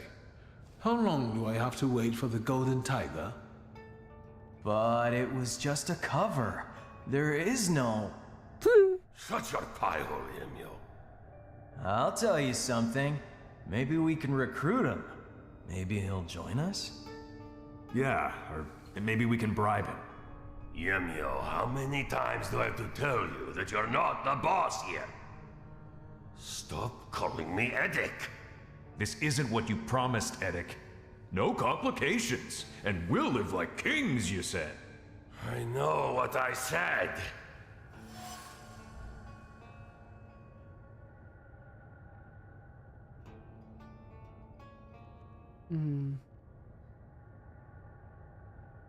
Yemiol is an object of ridicule and Edict's gain, most likely because the poor guy's not the sharpest tool in the shed.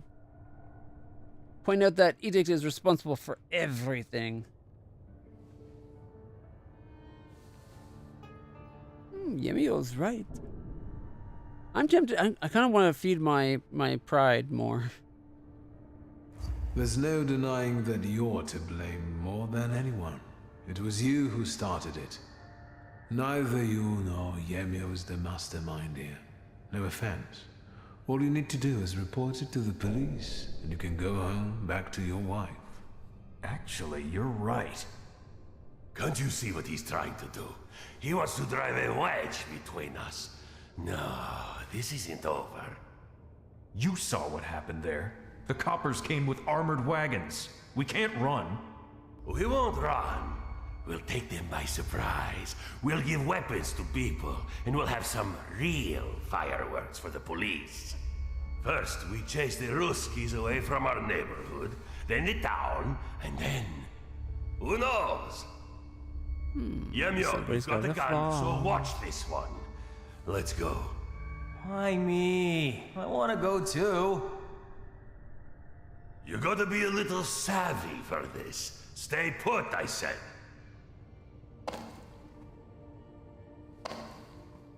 Fine, I'll tell you something. But no tricks, alright? Edict's flaw. Whenever he feels cornered, Edict tries to get away by manipulating people. To do that, he takes advantage of their emotions and makes unrealistic promises. Kind of like a thaumaturge. Conclusion? Krampus on the rogue. Edict is a demagogue who uses his abilities for his own benefits and to get out of any predicament. In order to make his flaws shine fully, I need to get him into even more trouble. I need to relieve myself. How did you pull off that heist of the century? What? The robbery?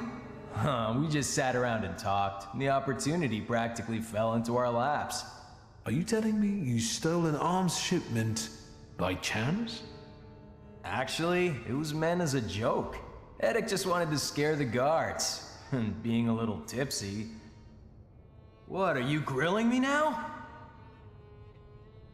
I need to relieve myself. This is awkward. Could I step outside and take a leak? My bladder's about to burst. Sure, buddy. No, wait. You're not going anywhere. Eddic forbade it. Eddic doesn't like you, does he? He certainly doesn't respect you. And the other way round. All he can do is put you down. And if I say anything, he always turns it on its head. So he comes out on top. Does he often promise you things? All the time. And the others are eager to follow. It's like he infects them with his ideas. And now he told me to sit here with you.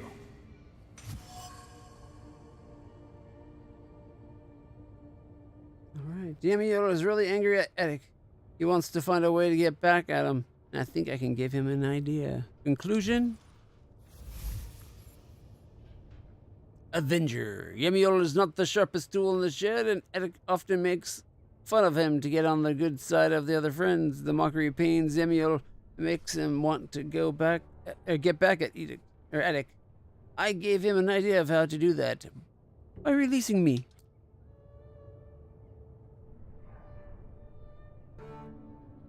Don't you want to get back at him for everything? He'd start to respect you. Yeah, honestly, sometimes I feel like pasting him. Maybe there's a better way. Like what? Master of Thaumaturge. I told Yemiel the revenge would be sweeter if he released the Gendarme too. Conclusion. Inconvenient witness. Eddic and his people are holding the missing Gendarme. They are planning to get rid of him as the only witness who might expose them. If I don't do anything, they'll kill him. Help him come up with a brilliant idea on his own.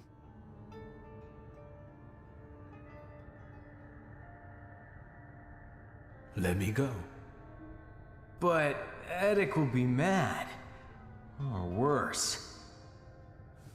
It's what we want, isn't it?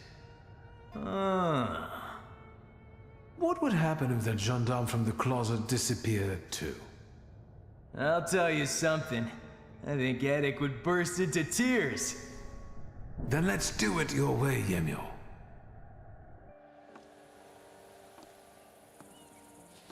Thank you, and good job. I owe you, Thaumaturge. Lihotsky. Forget it. Shulsky. I like the way you outmaneuvered them. I'm surprised the army doesn't have more of you. I heard what those guys were planning. I must act.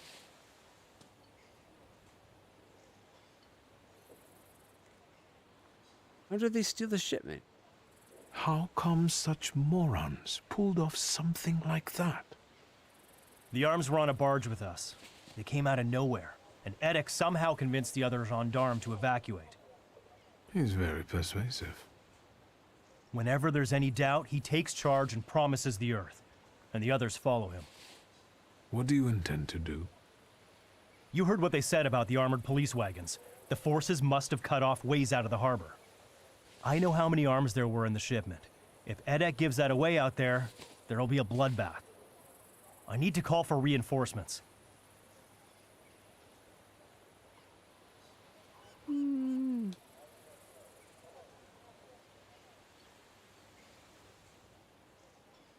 My pride's too low?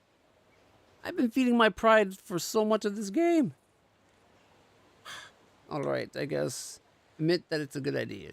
You're right. That way we might avoid bloodshed. And you? Get out of here if you know what's good for you. Thank you, but I'm afraid I can't. In the midst of all this, there's a demon that I'm chasing. I'm certain it impacts our demagogue, Eddic. I can't leave you all alone. Hang in here until I come back.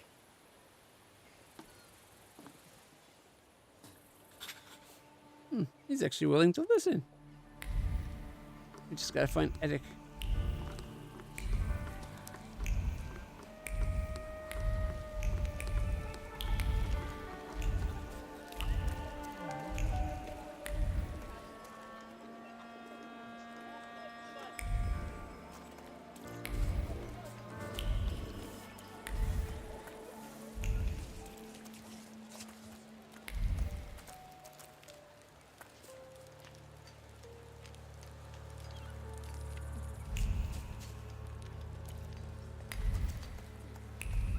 All right, well, something tells me we're going to have to fight Eddic.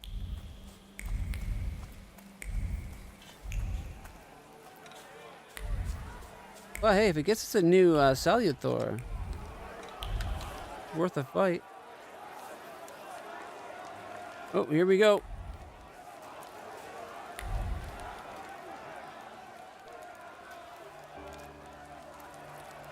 You have nowhere to run. Lay down your arms and we might let you off lightly. Get the hell out, you Tsar's lackeys! Today, the harbor. Tomorrow, all of Warsaw! Sergeant, it's that magician. You're still here? You always show up before a riot. Yemio, the idiot. He had one job. Don't get in our way. Accuse him of being a liar. That's not worth getting shot for. Reveal the reinforcements are on the way. Note that it all started with a prank. It's easy to captivate the crowd when you can promise them anything. The hard part is to deliver on those empty promises, isn't it? Empty? Look around you and see how many people stand behind me. And this is just the beginning. Eddic captured the arms, and now we have a chance to drive the Ruskies off the harbor. And we'll prevail! Sir Eddic to make more promises. And after you snatch away the harbor from the Tsar's power, what next? People! We're about to fight the first great battle that will change the course of this land's history! It will be the cue for a nationwide effort, and will inspire all the partitions to fight! But the harbor will be ours, right, Eddic? First, we take the harbor, then Warsaw, and then we'll force the Tsar himself to negotiate. Sergeant, this is getting out of control. Let's get them, boys! People! What the foreign power has seized from us, we shall now recapture. Whoa.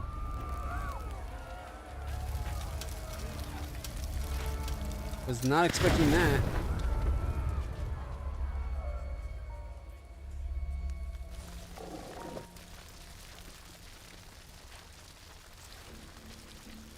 Retreat! Retreat! Nazad! Nazad! For fuck's sake!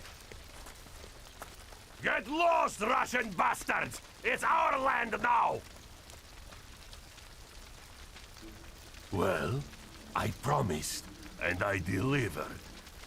And if you're not with us, you're against us! That's enough. Krampus, the old spirit of Christmas who visits naughty children, Eddic was a perfect tidbit for you. Time for you to choke on it.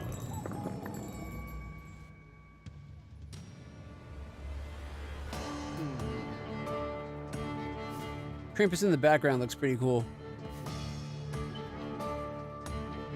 Alright, we have invulnerability that Bukovac can remove. This guy regenerates 7 health a round, but Upir or Jin can disable it. Lorena and Lalek can take away his 7 pinpoint regeneration. Alright, this shouldn't be too bad. Alright, alright. Typing and cats do not mix. Nope.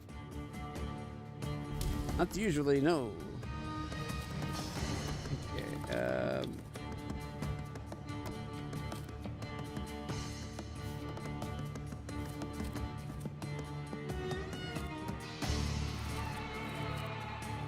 Alright, these guys are going to be first actions.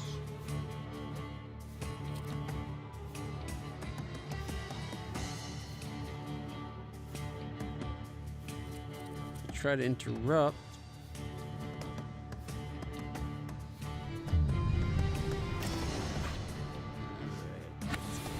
Morena. Reduces focus, slows the enemy's planned action by no more than 2 rounds. Oh, it takes forever to go off. Inflicts damage equal to 8 times the enemy's missing focus. Restores all focus afterwards. We haven't done focused yet. Alright, Lelek. Protects you against states inflicted on you, given this round. Okay, that's probably a good one to go. That way we don't get any bleeds or cuts or anything like that.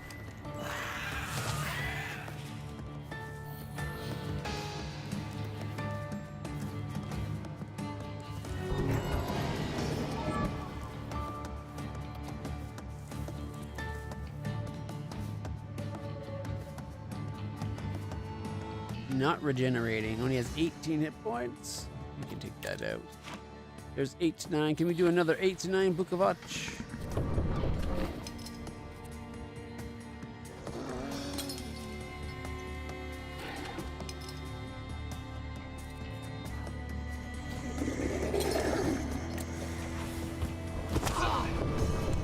I should have done that to somebody else. Oh well.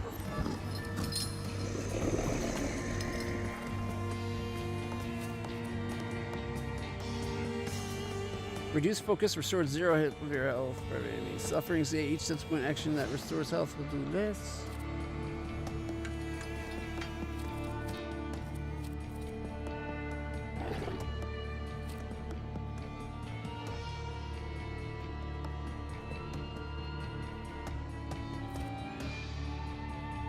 He regenerates and he can't take steps.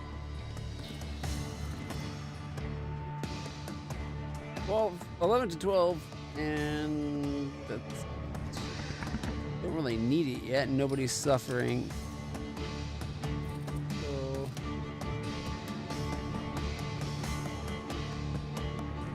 let's get suffering going.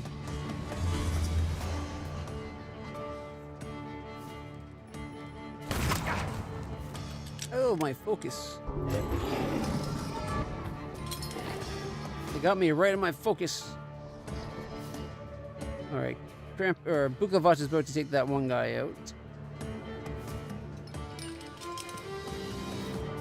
It's 23. No, here we go. Agony. The skill additionally casts the state on a random enemy, cast exposure and suffering.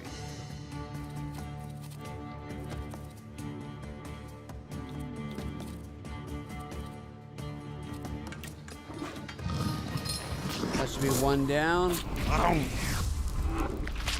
Wait, focus. Did I do the wrong move? I think I might have accidentally done the wrong move there.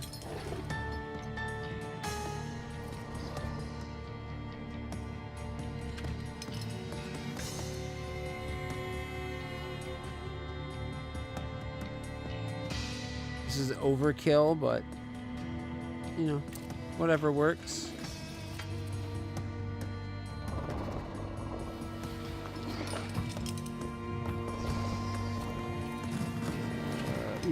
Jin to stop the regen. Jin.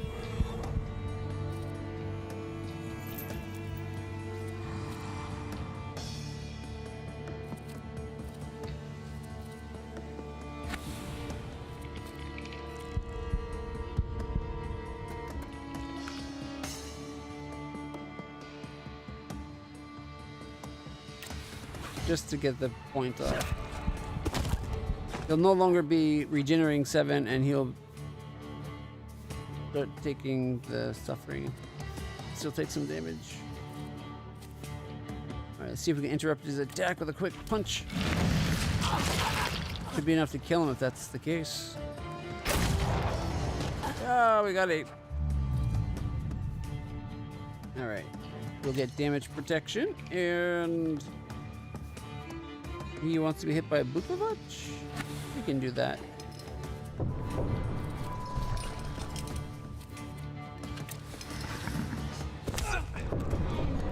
Oh! I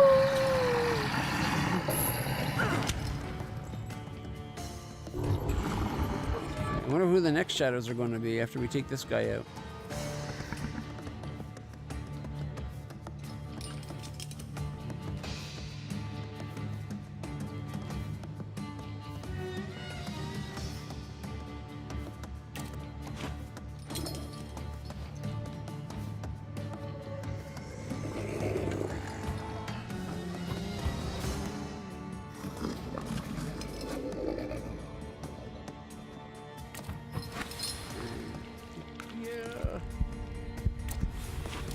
If it doesn't kill him, he'll be vulnerable.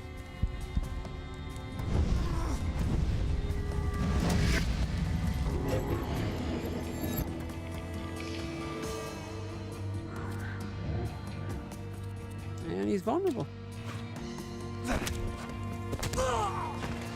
Don't worry. I think we all fell asleep during the movie last night. It was a good movie, it's just I think we were all tired.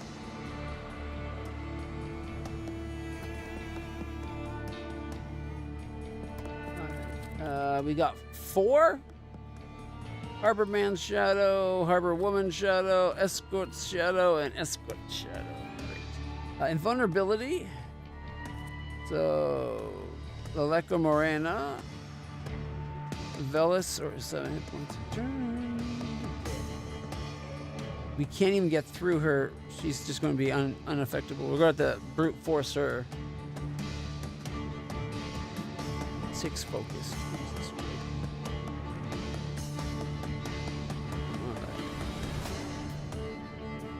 He'll be the easiest one to get rid of.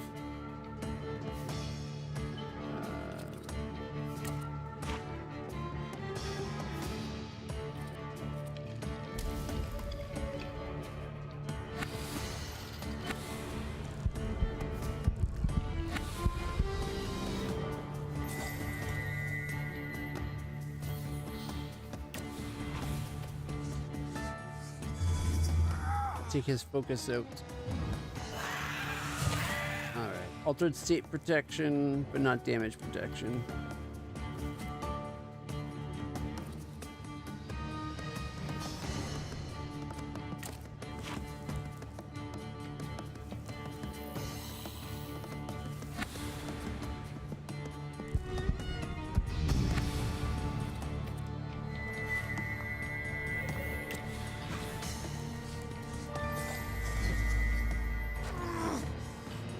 Traits disabled. His focus is gone. He's got 22 hit points, but guess what? 23 to 24 damage.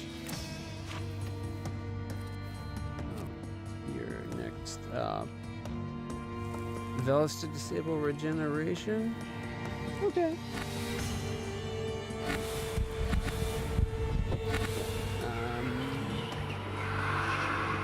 Velis. 50% chance of interrupting his attack. Fingers are crossed.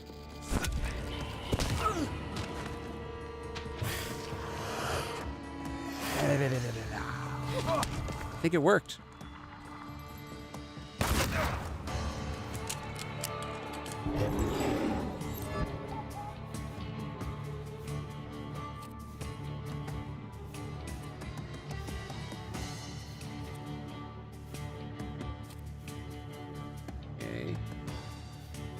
Can give him. Oh, he's not regenerating. Okay, let's see.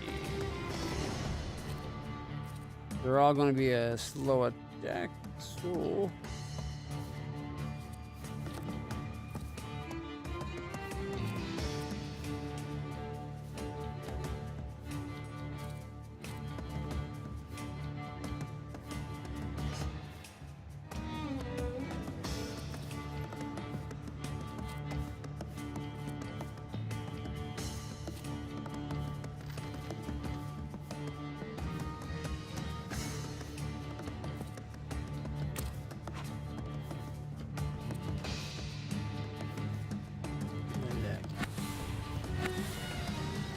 Morena.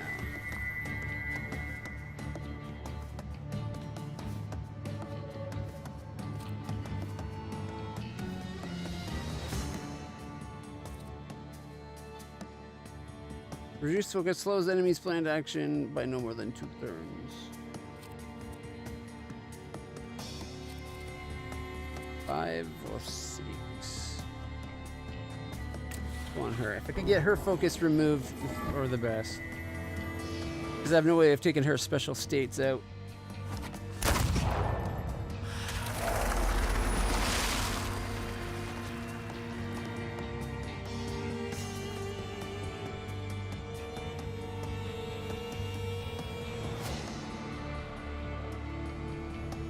Yeah, just building up my combo.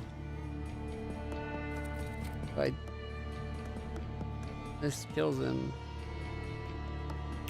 Get the combo.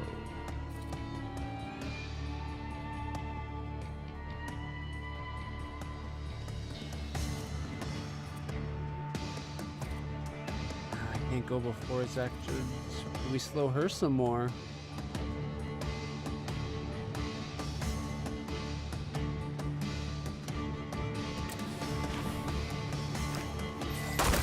See if we can stop the other person from acting.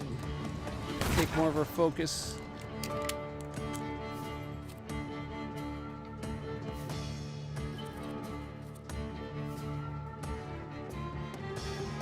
Alright, I need to get my focus back up.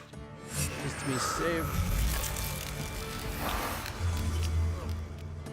Should have 1 focus left for them. I'm glad I put my focus back up. Just took everything I had. All right.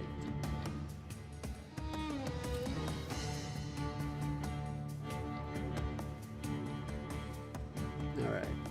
Takes 2 focus with a 50% chance of an additional 2, leaving them at 1. And old Granny up front here can be hit with the Lex simple 1, protecting us from negative states. And both. Oh, we got the 4! Nice! We got the 50% in our favor. She's now open to a weak hit. 27. Let's see. I do up to 24. If I take his focus, leaving him open, could we have Bukovac? 21 to 27. It'd be a perfect hit to kill. Well, it leaves suffering, so highly likely to take it out because an extra 3 to 4 per turn. What's Morena's do? 15 to 21 slows everybody. Let's see. Last wish. 19 to 23 damage. Cast state on all enemies bloody dead. Upir is just 16 to 21, but restores my health.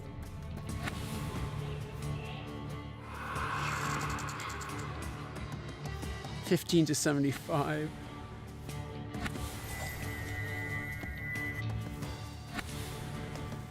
Let's go with Bukovac and hope she takes her out, if not her suffering.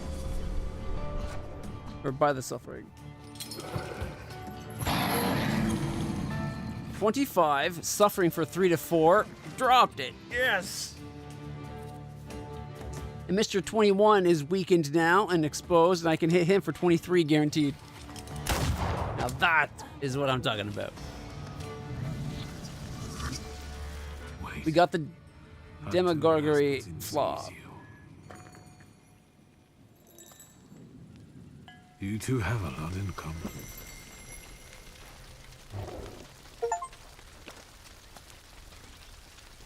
Let's end this soiree. Scatter and we'll let you off lightly. You stand no chance. Do you want another Red Sunday? Don't listen to him. The harbor. Then it's just... Shut the fuck up. It might not have been a model operation, but there were no casualties. Good job, Shulsky. What will happen to these people now? We don't want riots, so we'll try to intimidate them, book them, and we'll check on them if need be.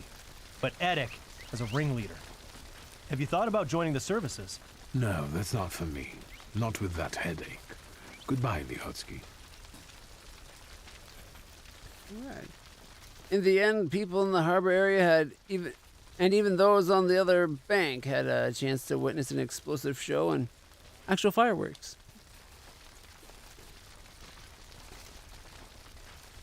Boom.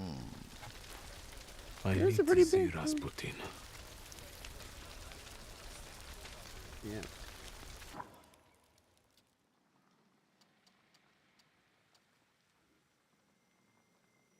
Alright, head to a satirical evening at the dive bar. Came across someone information about the show. I'll try to find out more. Comedian. Okay, probably at night. I'm hoping this won't be the last one, so I'll go and watch it straight away, just in case.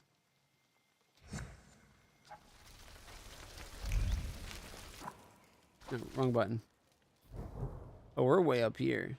Okay. Let's go watch the comedian show. Sorry, accidentally hit a button.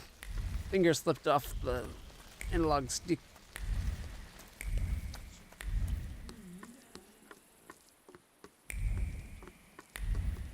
Stuck on the corner. Now where we go.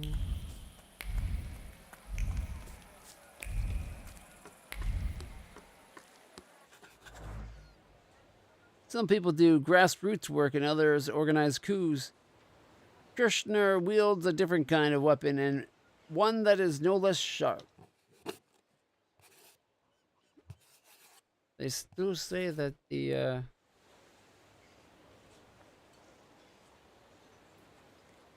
that's supposed to be the Tsar. Bundling the woman, looking all slovenly. Alright. Look for clues about the imported goods. Are we still trying to find more about coffee? I thought we went for coffee. Maybe there's more than one drink. Because well, there was the Rio drink, which it was just coffee. Maybe there was another one from America. That's the Coca-Cola. I'm just guessing about Coca-Cola. I have no idea how long that stuff's been out there. Plate, Henry Cranier, importer of goods, warehouse number 4. That wasn't too hard. Information that was probably on the doors of the warehouse or crates of goods. Henrik Reiner stores his goods in warehouse number 4. Conclusion. American delicacy. Henrik Reiner, a well-known connoisseur of foreign delicacies, keeps his products in warehouse 4. Among the goods he imports is a beverage known as cola. Yeah, I was right, Coca-Cola. So there was 2 drink ones, and I just didn't realize, because, I don't know, I'm slow. An interesting aftertaste accompanied by a slight stimulation. Raynor feels that the beverage has quite the sales potential. We found cola. Ooh la la, Coca-Cola. Ya la la la. Okay, viewpoint of the hospitals in Praga. Mrov.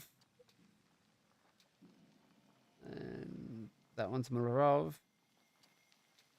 All right. Oh, 1 second, everybody. I'll be right back.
All right, everybody. Sorry about that. Where were we? Figuring out where we have to go to next is what we were doing. We got to go to Praga and Morov. Praga's only got one thing, so popping over there is probably the quick option. Which reminds me, actually, is there any other Taylor's Dilemmas? Not in this section. Alright, so Praga proper, not just the port. We'll go see the view that we missed, and then...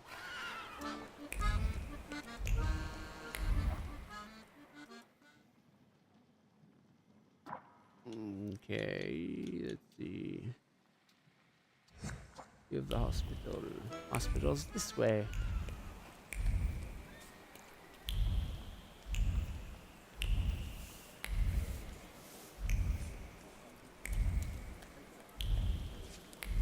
Alright, there's the hospital's view. Ta-da! We found the spot the photo was taken from. Now, there is a point of interest right by the church. I wonder if that's just the view of the church we've already seen before. Jesse, lie down, puppy. Mom's not home.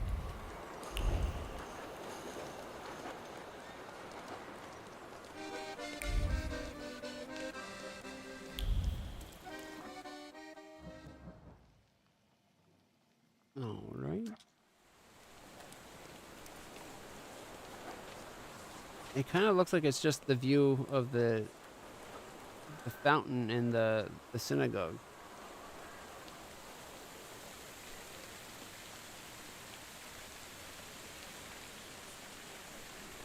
I think we already got that one. Yeah, we got no XP there. Okay. So, next to, there's the two spots in Morov. We're going to actually, before we do Morov, we're going to go visit Rasputin so we can get our mine restored, because otherwise our stats will be lessened. Like right now, our Thaumaturge, we only have a word of 1 right now. So, let's go tame the new the new Salutor, so our Thaumaturge will be at its best.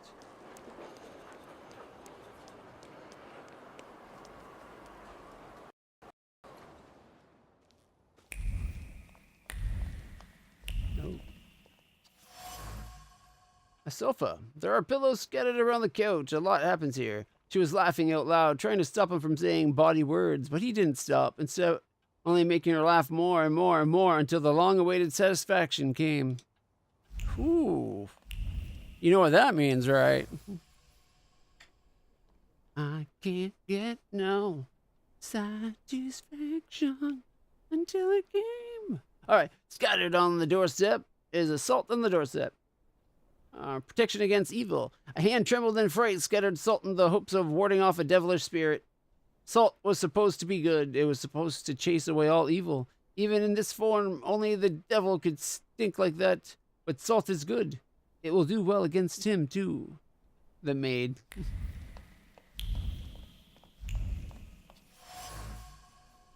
A broom. A wooden broom for everyday use. Each sweep of the broom brought words full of contempt to her lips. What kind of company is this? Mr. and Mrs. Nedarzinski have started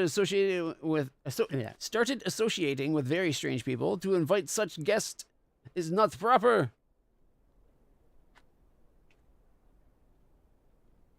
And this Scholzsky fellow, such a decent name, and yet he's no better than the others.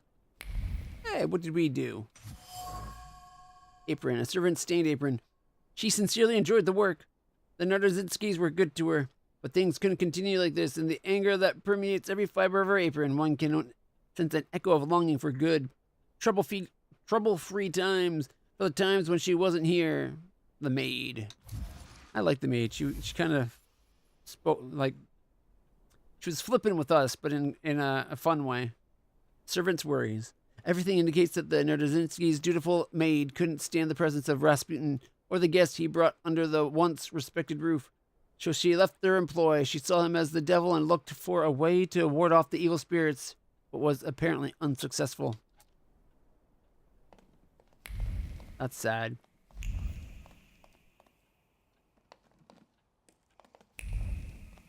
She was just going to do her job. Anything in the bathroom? Oh, wait. Suitcase. It looks cheap. Whatever it holds, it isn't worth much. The modest possessions have the glow of hope around them. Hope for a change of fate that seems predetermined. He said he would take care of her, that she was important to him. All she gave him in return was her heart.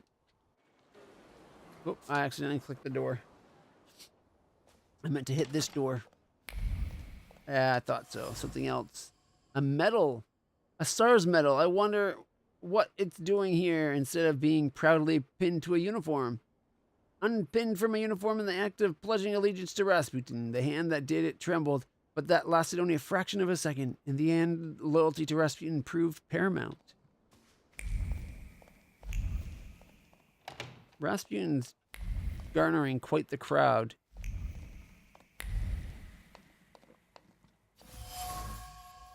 Empty bottles of expensive liqueurs. One is put down, another one raised, another one down, another raised, until all were empty. By no means was that a sign that the party was over.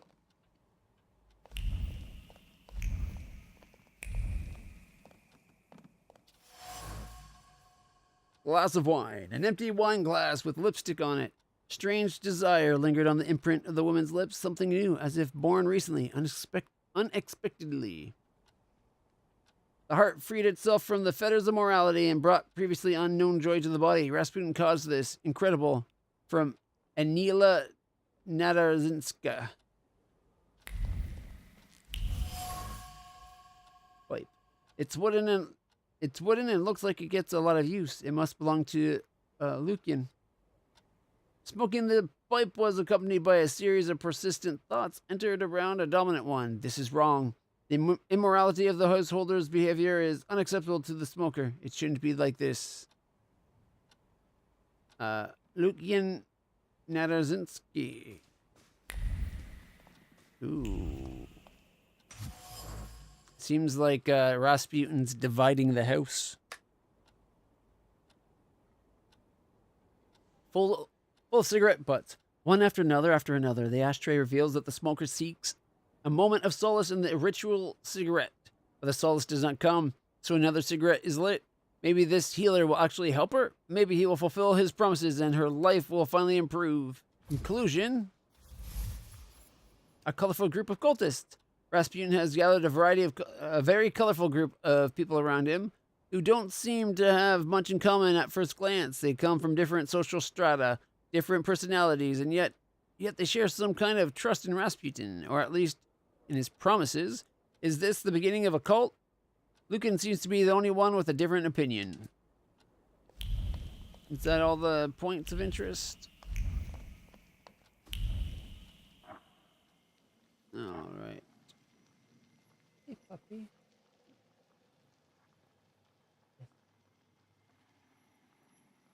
Puppy. It's okay.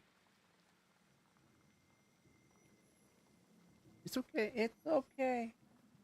It's just me, Jesse, and just Milo. She's so skittish with her sight getting worse and her hearing getting worse.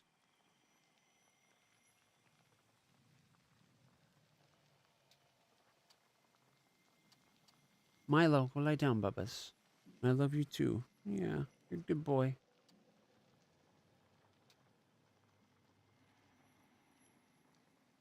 Okay, that's a Marov.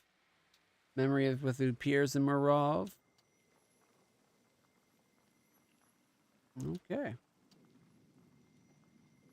Good puppy. You're a good puppy. Yeah. It's odd that the Rasputin is in a quest right now. Do you have a moment? For you, always.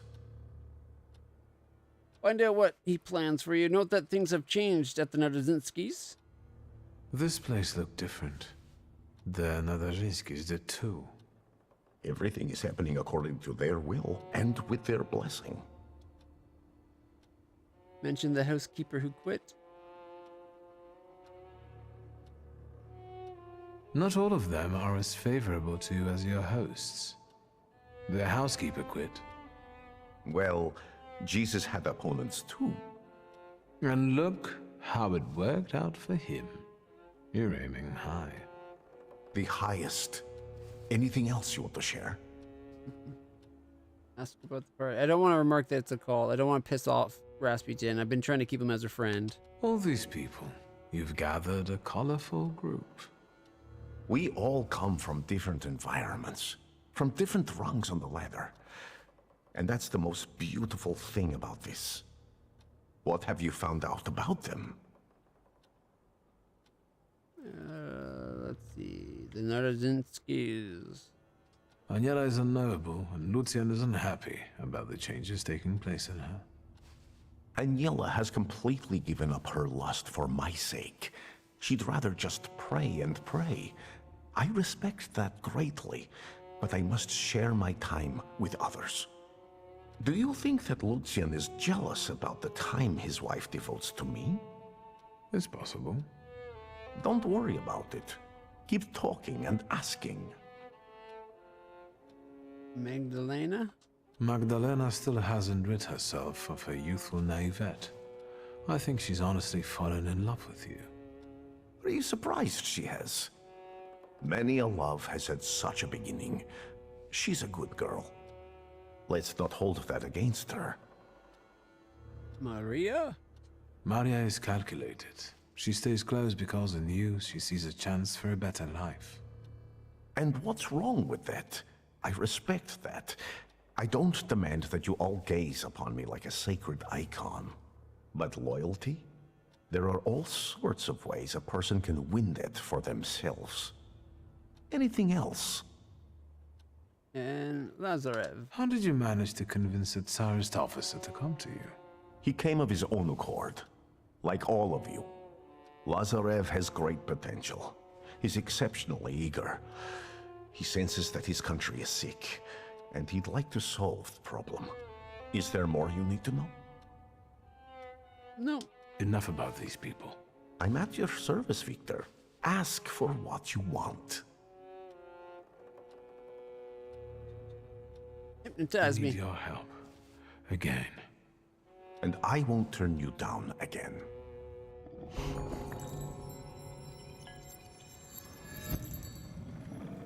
I think Rasputin's setting himself up for a fall. Ow! The kid's throwing coal. Yes, this one is worse.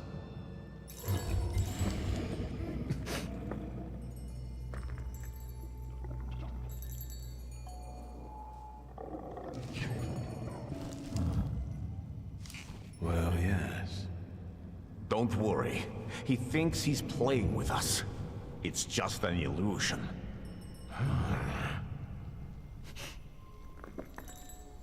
Come here.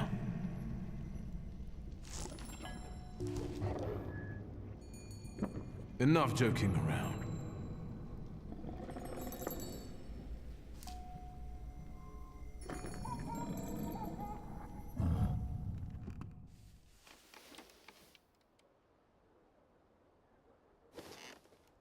All right.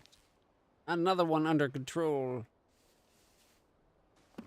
It's rare for a Thaumaturge to have even more than one Salutor. We're up to 7. At this rate, we'll have them all. Got 2 points. Okay, we could get the new move. It's called Torture, which reduces focus by 3. Holy shit. Yeah, I'm going to take that, actually. That's pretty huge. Hopefully it's not too slow an attack. I'm surprised our word is still only level 5. I would have expected him to up the word at some point. Because it doesn't look like any of the things we get here would up it. And yet we've had things we were attacking that required like word or like a stat of 7 or 8. And it seems like 6 is going to be our highest for a while.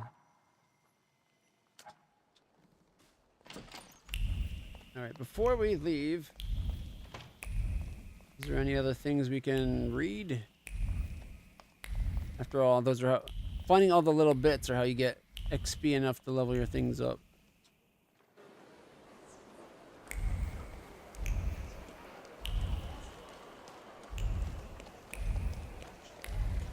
Alright.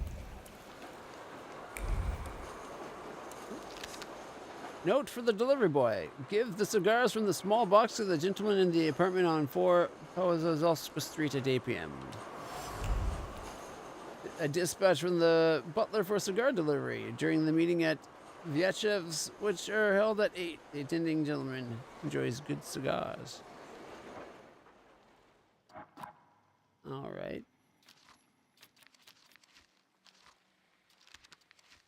No edicts, the one we found. Edek is a dock worker, but far from an ordinary one. He has ideas and is eager to share them with others, hoping in his naive stupidity for some benefit. But the fact is that Edek is incapable of thinking about the consequences. He just says whatever comes to mind because Edek has a flaw and Krampus delights in it. Ooh, a gentleman's club. That's a new one for this area.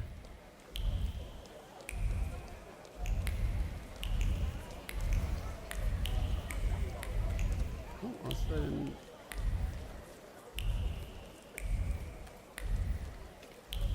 Oh, I missed it. Torn letter. Nearly every other day, Valerie attends some kind of meeting in an apartment at 4 Powazalska Street. What goes on there, and why does he come back so late?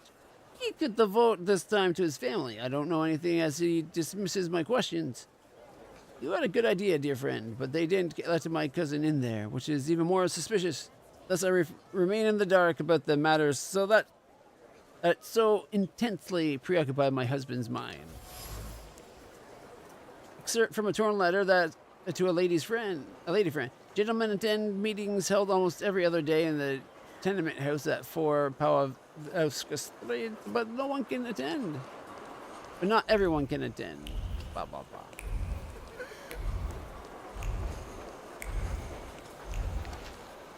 Bigot's diary. Human crookedness knows no bounds. I heard from a neighbor that meetings of a gentleman's club are being held regularly at Colonel Valachev's apartment. For years, the colonel has only been inviting his friends there, and it's the only condition for being let in. Unfortunately, Vyachev, due to his advanced age, is slowly losing his faculties. Shady characters take advantage of this and tell the old man that they have been well acquainted with him for years, gaining access to all the entertainment that the host offers his guests. Secrets? Not on my watch. A page torn from a note, sustained with tea. The rumor among the neighbors is that all is taken to join the gentleman's club is to pass yourself off as acquaintance of General or Colonel Vyachev. Conclusion: in the apartment holds meetings of the gentleman's club every other day at 8 p.m. To get in, you have to convince the host that you're an old acquaintance. Guests are treated to delicious cigars in an environment where they can relax and indulge in disputes.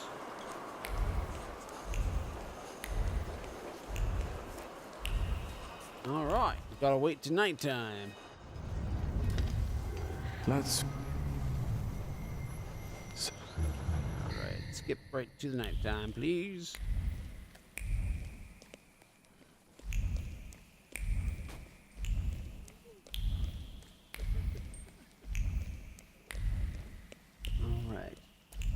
Also gotta keep an ear open. Pizza should be arriving soon. I'm guessing this is the gentleman's club. The smell of tobacco has evoked the memories of my father. I think he used the same brand. Oh, that was a good boost of XP. We actually leveled off of it. Alright. And synagogue. We almost got these side quests complete. We'll go find out what Upir wants us to do in Morev as we go check out the synagogue in Morev. Or Morav, however you pronounce it. All right. I apologize that we didn't advance the main story very much today, but We've gotten a lot done. Plus, we got an extra Salutor, which is nice. We only have one Salutor left to gain. I wonder if it's going to end up being our father's old Salutor when we get his Grimoire.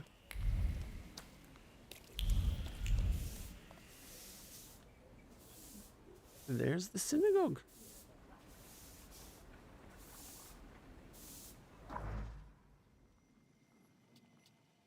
All right.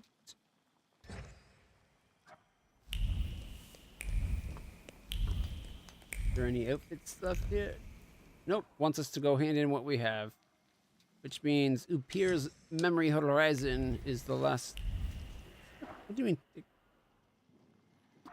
For Upir's... It was the Marov, wasn't it?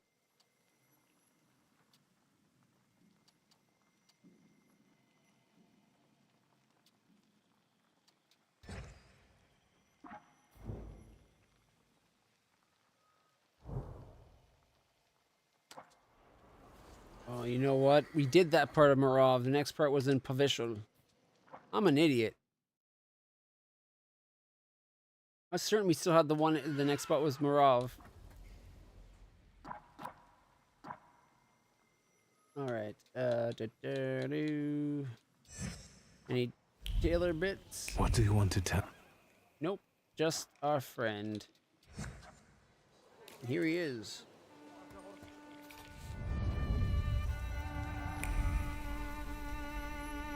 I think he's revealing our past and how we got sent and why our father actually did it.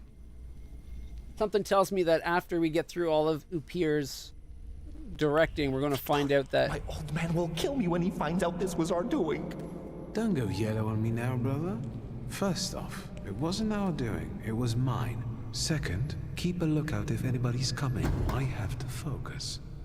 Setemin's a prick. Look, it's so pretty. You've made the eye a little crooked.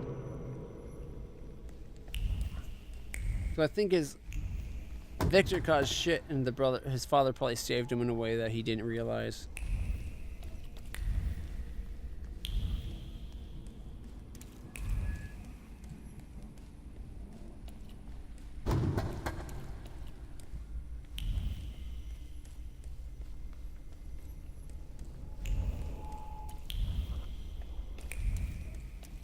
Victor, get it through your fucking head. I don't give a fuck about the Shulsky family money. This is a matter of my pops and my honor. All right already, calm down. I have a different plan. What plan? Because if Sataniswaf is involved, I'm out! Calm down, it's not like that, but we have to get into his office.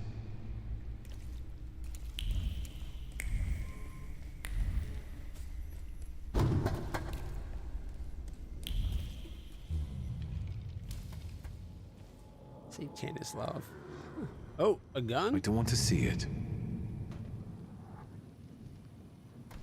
We didn't realize what we were doing. We were still children. Not at the teenage point. Yes, because Setemin was a scoundrel. He ruined many people's lives. This is my pride. The same you clung to.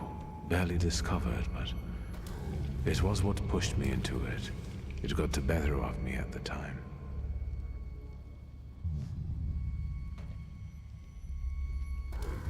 Are we all like that? Is every Thaumaturge enslaved by the flaw? I was tormented by guilt for a long time. But eventually, that event made me who I am today. Didn't it? It did.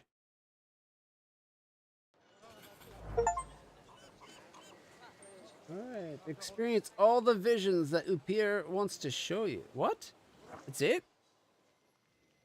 I guess I was wrong. I was expecting you, like, all of Upir's revelations to eventually lead us to help forgive her father. Alright. Northern Strodomensk. I go visit the tailor real quick, get those new outfits we unlocked, and then we can go see the lecture from our sister. Sweet, I took the right one. I was worried I'd have to walk across the entire map, but nope. It gets tram and puts us out at the top of the map, but the carriage brings us to our house. My tailor friend, how are you doing? Shulsky, come in. What's new? Here's the new inspirations. I've got some fresh ideas for you. I see what it is you are getting at, but the collection still seems to have some missing pieces. Please, Yeah, like keep two or looking. three more to go. We need bold concepts, unusual combinations. I'm counting on you. Meanwhile, I shall attend to my work. Please, excuse me. I won't bother you. All right. 2 new outfits. Let's go check them out. All right. So we unlocked the gold vest, gold light trousers with a gold belt, with a very bright jacket. So the top, a cheeky cut.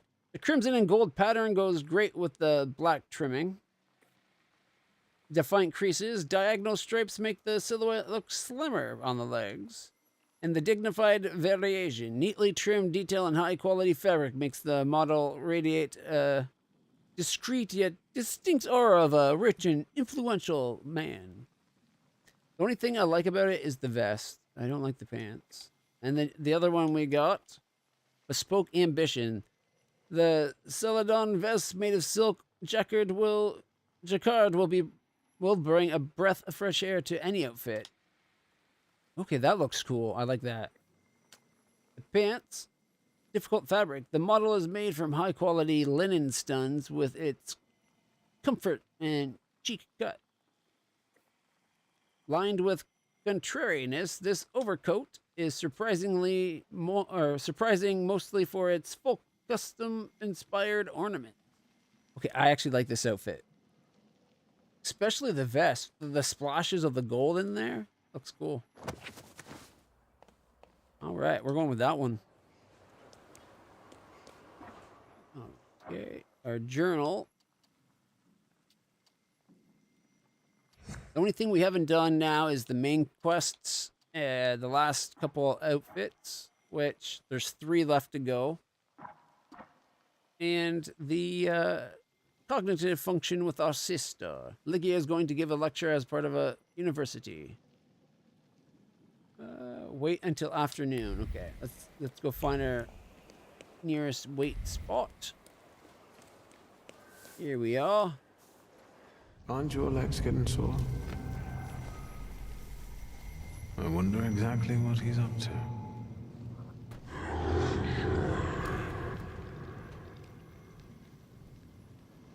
Appeared. What do you mean, who? Rasputin. Boy's a blabbermouth. Never shut him up. Let's wait until afternoon. So, let's kill some time.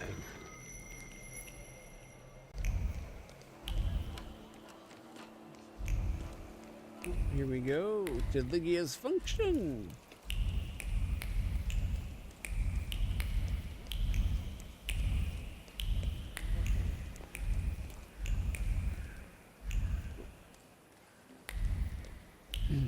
Sorry about that. There it is. There she is. There we go. Mr. Shulsky, I presume. What gave me away? Your resemblance to Lygia. And the book at your waist. That's an interesting way of sewing up the binding. Let me take your coat. The lecture has already started. I just follow got this the coat. corridor. Give me a second. The dog's at the window.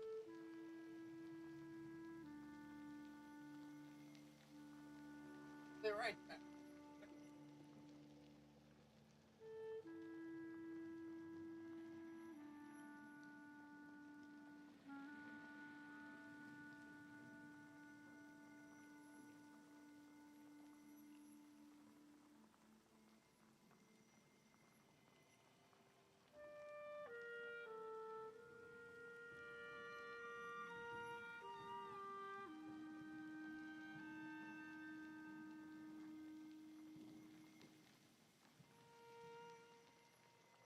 There we go. I just wanted to turn the front porch light on so that it looks like the house is actually lived in for when the pizza comes here. It looks like someone's here.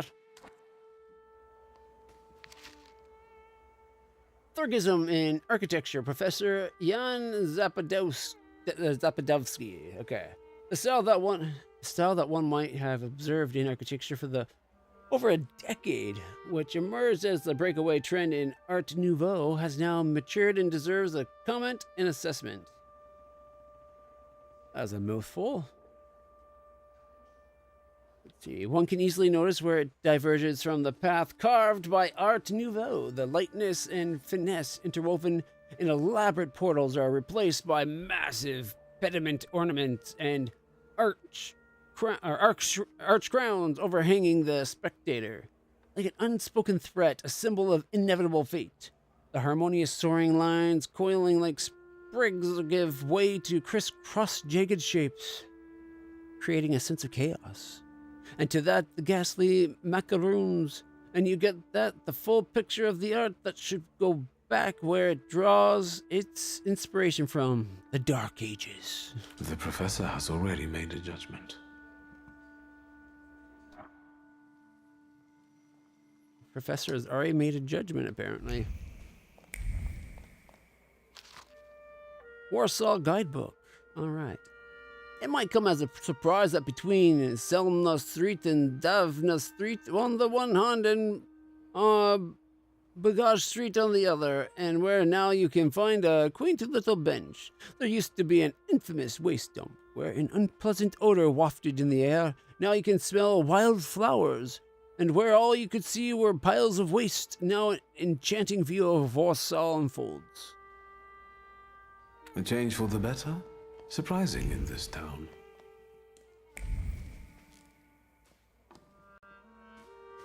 Ooh, I like the spiral staircase. It doesn't look like that would actually fit people. Like, look at how tall we are to that staircase is, like, do you have to crawl up the stairs? Is it made for children?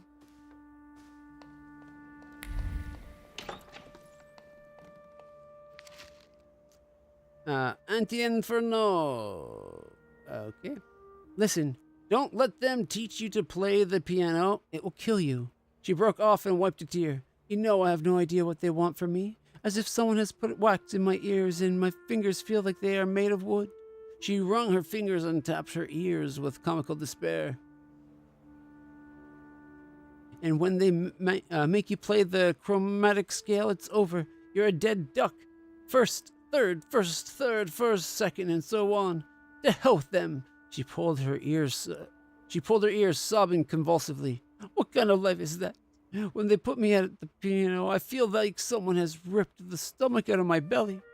It's all churning inside me. And then I get nauseous and I turn on the waterworks. She sniffed, and lifting her dress furtively, she wiped her eyes and nose in her skirt. You, Staska, put your foot down and don't let them take you to the piano. Boarding schools for girls truly are a devilish... Be right back, everybody. Pizza's here.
right, everybody. Sorry that took so long. Somebody decided they wanted to go outside. Invention.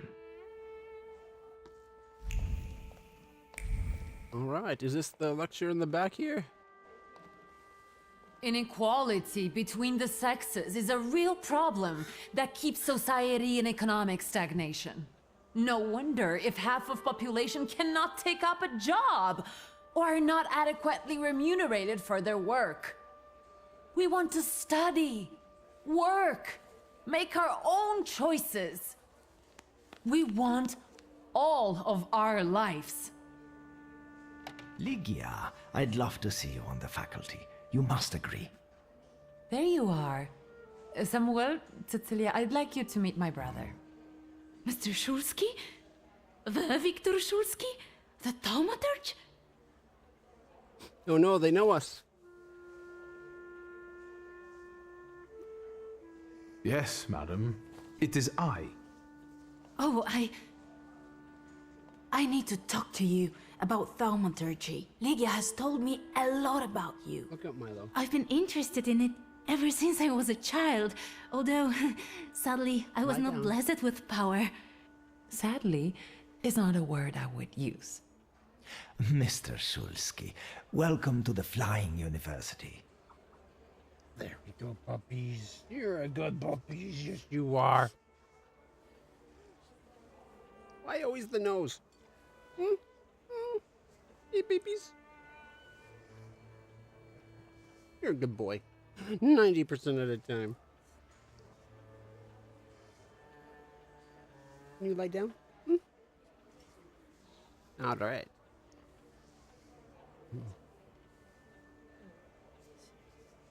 Mention Ligia's lecture. Congratulations, Professor. You did great. I did? And what did you like the most? Get away with flattery.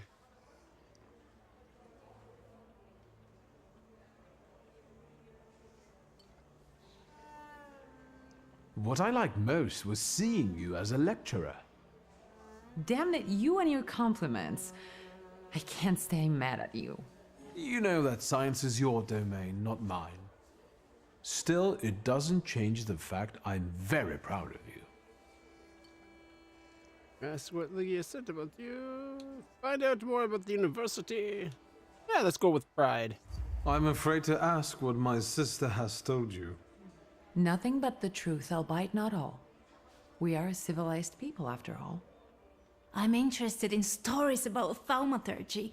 I find it fascinating. I wonder what the equivalent of like oh, what is it they call them now? Like, is there such a thing as like a thaumaturgic bunny? Like she gets all turned on, hot and horny for it. Say you're a practitioner. Do you teach thaumaturgy here? I've heard that it's becoming popular in Paris. In our academic circles, hardly anyone shares my interest. We've already talked about it. With such a limited amount of sources, there's not much we can do. That's why we should use the knowledge of someone who traveled half the world to learn the tricks of the trade. I'm afraid you overestimate me. Please, do tell us about your travels. Talk briefly about your travels. I used to live with the whirling dervishes in Damascus for some time. The Dans keep Saluters away. I've also met an Inuit sage who claimed he could talk to them. How? How is that possible? Cecilia, let's give Mr. Szulski some space. Change the subject. Let's talk about something else. Of course. Samuel Dickstein? Yeah, find out more about the university. The university is an interesting venture. Where did you get the idea? Out of necessity. The occupiers control all the academies. They don't allow women to study and don't care about the level of education. And the future Poland will need an intellectual elite.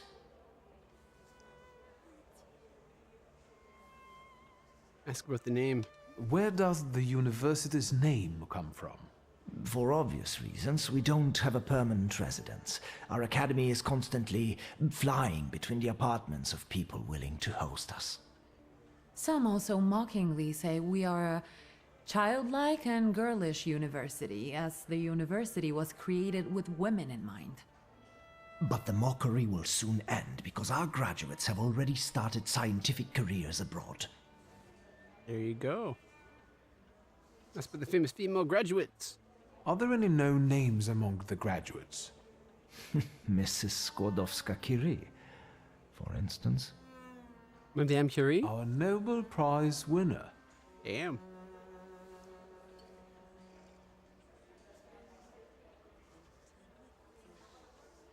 Aren't you afraid of the police?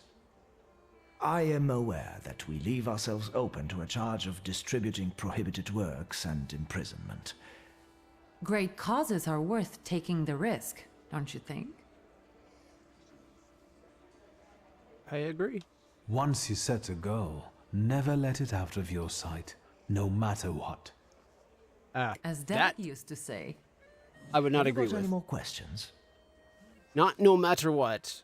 You got to keep your head. You got to know when it is time to fold it. But when it's the right cause, suffering for it, it can be a good thing or a worthy thing. Let's talk about something else.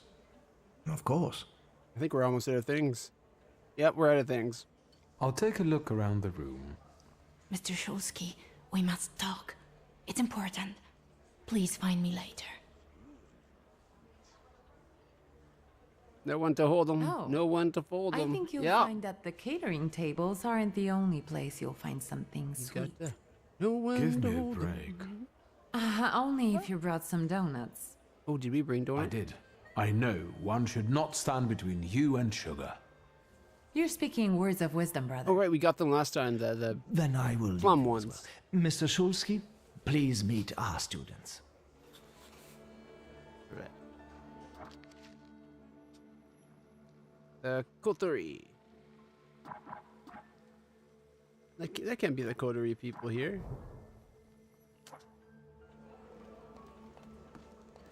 You got no one. Damn it! That's gonna be in my head. I also write term papers for the principal school students. Would you like some work? Excuse me, and you are... Viktor Shulsky. You are Lygia's brother? It's great that you came to your sister's lecture. Not all of us have that kind of support.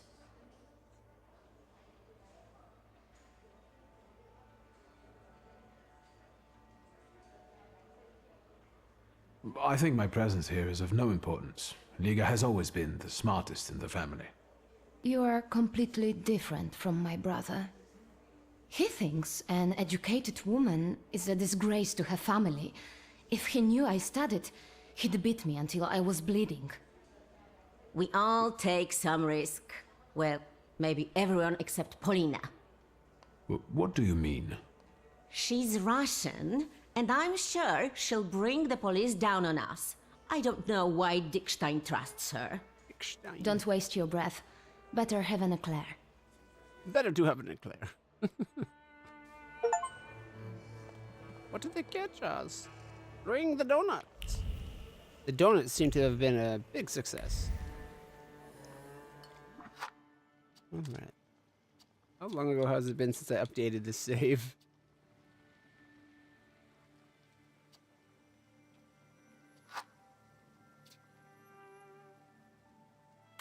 Long time. What is it? Do you need help? Find out more about the study. Ask about Dickstein. So you're on first name terms with Samuel, huh? How did that happen? Everyone's on first name terms with everyone else here. Somehow, I haven't noticed him giving any other student that much attention. Watch it. You're going to get it.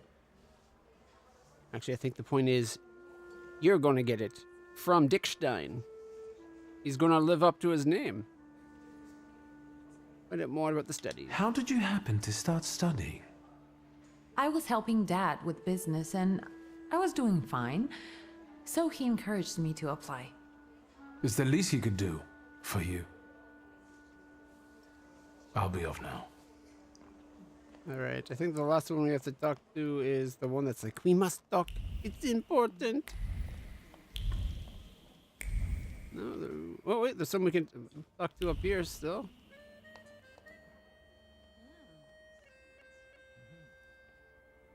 Paulina. Oh no. I was instructed to become acquainted with your lot. Viktor Shulsky, nice to meet you. I don't know if talking to me is the best choice. Polina Nikolaevna Gavrilov. Why did you decide to go to the university? I don't want to waste my intellect on throwing parties and picking the perfect hat. And what do you want? To study law at the Sorbonne. You think it's funny? No, it's just that my mother wanted me to study law in Paris. But I preferred to travel. My mother keeps trying to talk me into traveling. Apparently, that's the way to find a husband. They're opposites. His mom was like, go study law. He's like, I want to travel. She wants to study law, but her mom's like, go travel. How are you getting along with the others? Seems you're not very popular among your colleagues. What did I tell you? That I cast spells to make their pants leak and their ties run? Why don't they like you? Because I'm Russian, and every Ruski is an enemy, right?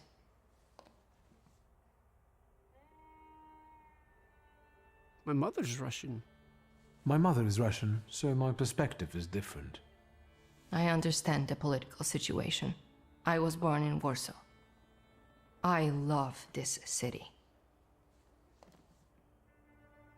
I'll be off now.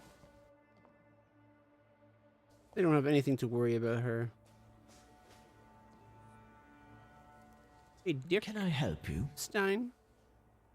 What do you think of my sister, Dick Stein? Tell me about Ligia's studies.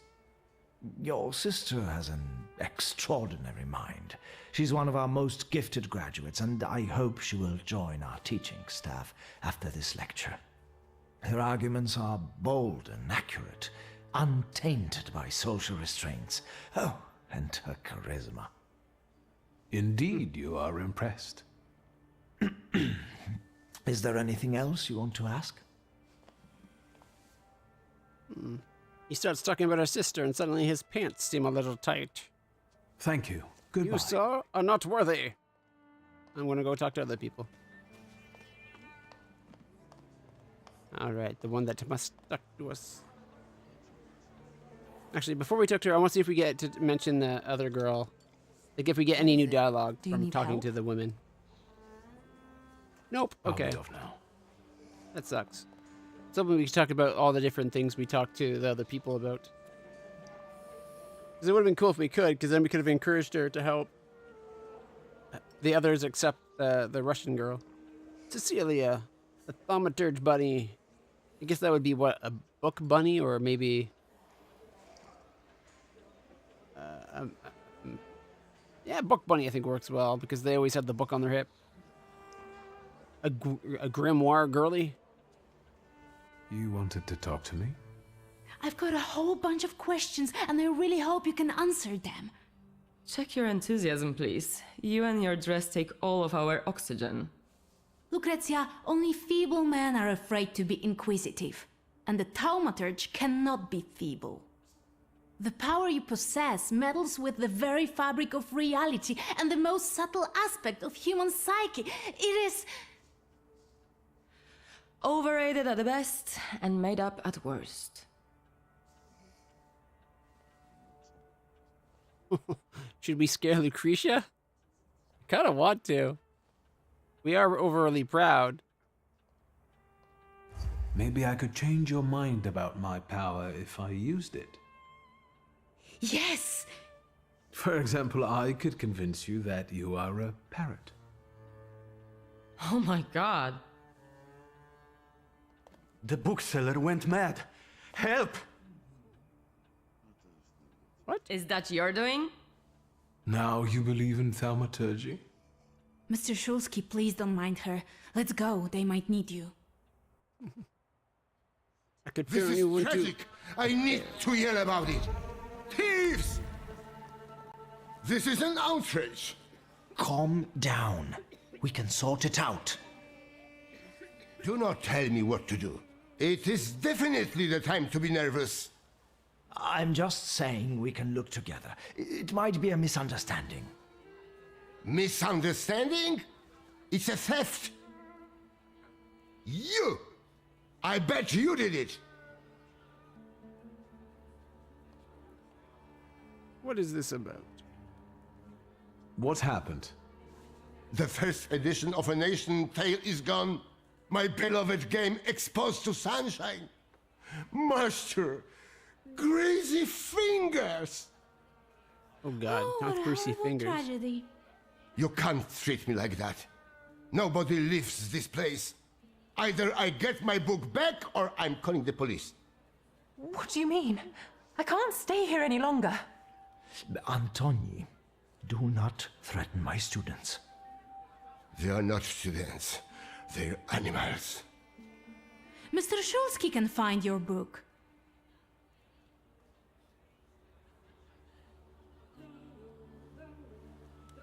Why do I feel like suddenly she's involved?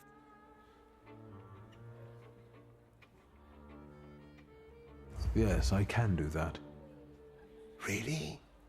And then can you bring eternal misery upon the thief?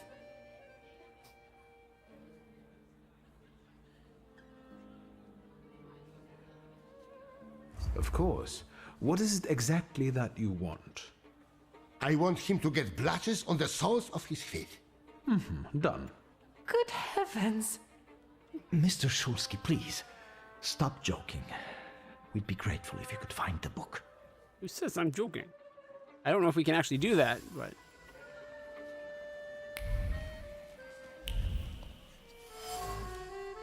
Broken cup. The china was dropped by careless hands, splashing tea across the floor. Pieces of china tremble like a heart gripped by fear. You can hear the quiet trepidation about the torn pages, the stained cover, and the cracked spine of the small miracle that Parvenists simply call a book. A miracle that has been stolen and may never be recovered, ever. Empty display case. The display case door is open, the lock is intact. The thief's feelings are reflected in the clear glass of the display case, like the carelessness of a clown and the excitement of a rope dancer before his first step into the void. Feelings sparkle with lightheartedness, and a conscience as clean as freshly laundered linens. After all, everything is just an innocent prank. Yeah, see? I think she orchestrated this to have us put on a demonstration.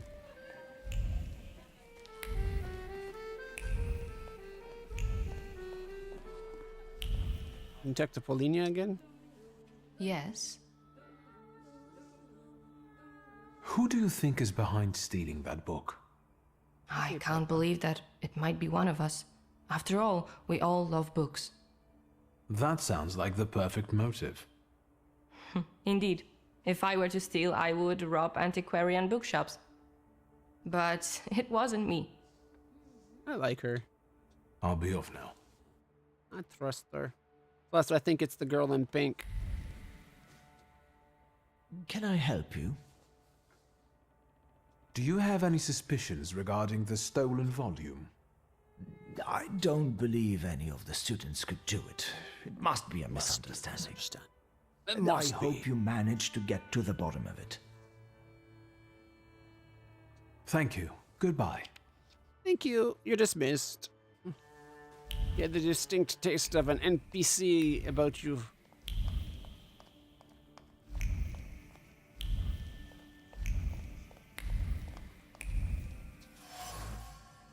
Lockpick in a flower pot. The lockpick is in good condition. Whoever used it knew how to handle it. The lockpick is covered with blots of feverish thoughts, sloppy as a child's handwriting. There was no time. Someone could see. Point the finger. Get him in the act. Gets the thief. The flower pot was close and seemed a reasonable solution. Almost.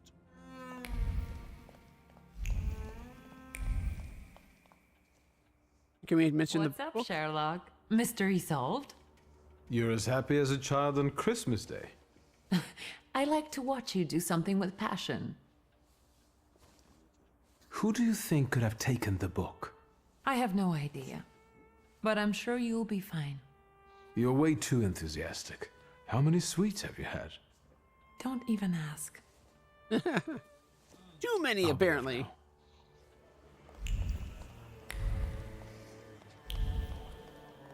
Follow the red line.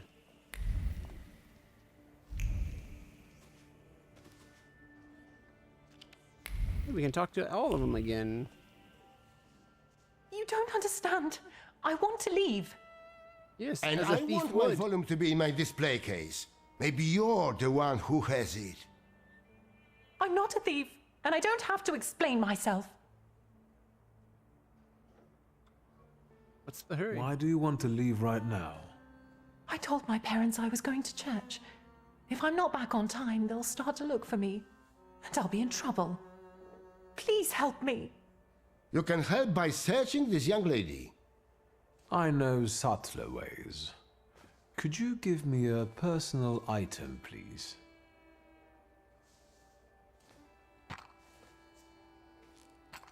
Would not, like, holding her hand be even more powerful than just an item? She's not the one who stole the book.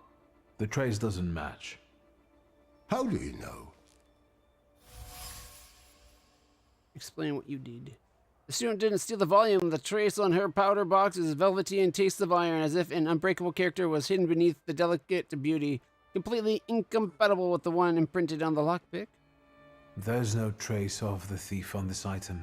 That lady did not steal the book. I see. I can't open the door, but I can help you with your parents. I know what it's like when your loved ones don't understand your passion for books. His ear looks a little I weird. see. Thank you for your help. Mr. Shulsky, there are guest codes in the wardrobe. I will let you in there if it helps you to catch that degenerate. That might be Hi down, helpful. Bubba. Then follow me, please. If he's not guarding the front door, how's he going to keep the people from leaving? I guess at this point, if anybody tried to leave, they'd be suspected. Large woman's coat, a woman's coat, large. All right, there, I got all of them. Men's coat, down here, the coats. Ooh, familiar, the thief. The coat's bucket is full of worries pushed away, out of thought's reach. They're gray and dull, like the lockpick found in the fire, but though they whisper of the punishment that will befall the son for taking his father's locksmithing tools, about the consequence of a prank that will turn into trouble. And? Have you found anything? Maybe, although I still need some information. Well, what are you waiting for? Fire away! Fire away. Away. Okay, about the large heavy coat. The large coat belongs to Miss Lucrezia, I presume. The one with the satin lining? Yeah, no doubt. But I don't know why you're wasting your time on these. Find out about the shabby coat. I found a men's coat in the wardrobe. One with embroidered initials and wooden buttons. Do you remember who it belongs to? With a worn-out collar and elbow patches? That's Valdemar's coat. You have good memory. Which you are using in a ridiculous way. Why don't you look for the degenerate? Say thank you and leave. Thank you. That was very helpful. I will wait for the results then. All right. Voldemar. The antiquarian is convinced that the one coat belongs to Voldemar. It's time to expose the thief. Conclusion. Who is the thief? It was Voldemar who stole the volume. He had no trouble opening the display case, being the son of a locksmith. He knows his way around locks. However, it seems that his intentions weren't entirely bad. He thought the theft would be an innocent prank, but it ended up causing quite a commotion.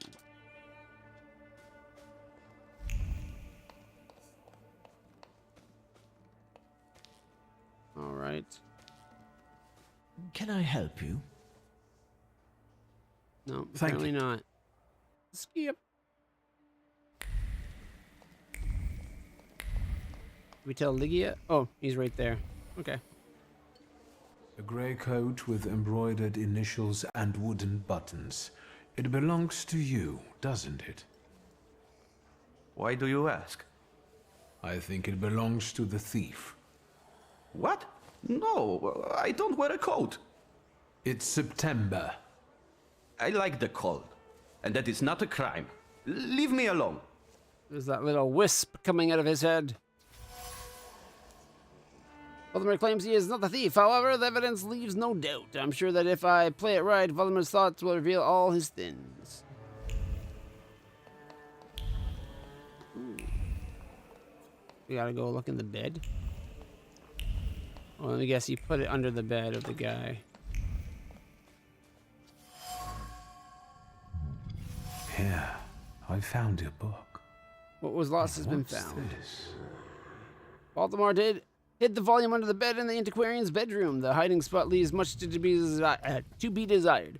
The volume is covered by a thin layer of gloomy thoughts that bind its cover like gray hoarfrost. It is the thief's trace, identical to the one on the coat and the lockpicks. There is no doubt Voldemort is the thief. Read the letter. I hope you will find my little plot amusing. The city must recognize the power of Thaumaturge. Enjoy your show. You have earned it. Cecilia. I knew she was I involved. should return the volume. The bookseller will finally calm down. And then I will have a talk with the author of this letter. Note hidden in the volume. A carefully calligraphed letter addressed to me from Cecilia. Thought wanders across the note, playful as a young woman on a summer's eve. She considers all the scenarios, makes plans, and selects tools, all to make the rightful impression on him. Conclusion? The lost volume. I found the volume. A letter fell out from it, written by Cecilia. The intrigue was planned, and I don't like to be a tool of other people's games. I should talk to her. We should do the retribution that the guy wanted. Cause trouble for her feet. Here is your volume. You came back to me, safe and sound. Praise the Lord. I hope it was all just a mistake. No, it was planned. That was obvious. How did you find the book? Thaumaturge, you dumb bitch. It's the whole thing you wanted to see. I found the lockpicks that the thief used to open the display case. They were marked with this trace. And that is how you determined his identity? What an exceptional display of thaumaturgy. As impressive as conjuring up ghosts at a seance. I would like to see you say that to Madame Samira. Of course you know each other. You both prey on people's gullibility. See what you've learned about Lucretia. I should probably leave it, but she's been rubbing me the wrong way. Consider this a thaumaturgical display. Before you left the house, you had an argument with your husband. He thinks you are having an affair, while in reality, you sneak out to the university. Do you find that convincing? How dare you? These are private matters and should not be discussed in public. You asked for it. Stop, both of you. Hey, please tell us who took the book from the display case. The book was in the bedroom, under the bed. What a captivating display of power. Shame there wasn't a missing Milo. sock there too. Now that would be a discovery. Don't be sarcastic. It's the potential that matters. Lie down. What matters is who is responsible for that mess. Please, don't keep us in suspense. The plot might not be too original, but it was certainly planned. You might be missing the big picture.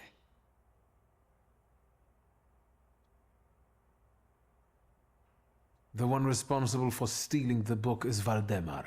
He used his father's lockpicks and hid the book under the bed. Valdemar? How could you? What a disappointment. The boy stole the book at Cecilia's request. She talked him into it. It's impossible. Valdemar? It's true, Mr. President. Cecilia said it would be a joke. Do you understand what kind of situation this puts me in? How this affects our reputation? I'm sorry, but it was necessary. I had my reasons. I wonder what the punishment will be. Make sure she wanted to impress you?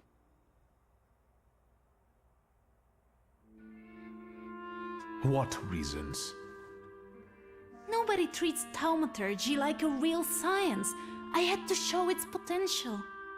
Show what you're capable of. That's enough! That is no excuse. I will talk to you in a minute. Leave us alone. You know I was right. I'm sorry you were used like that.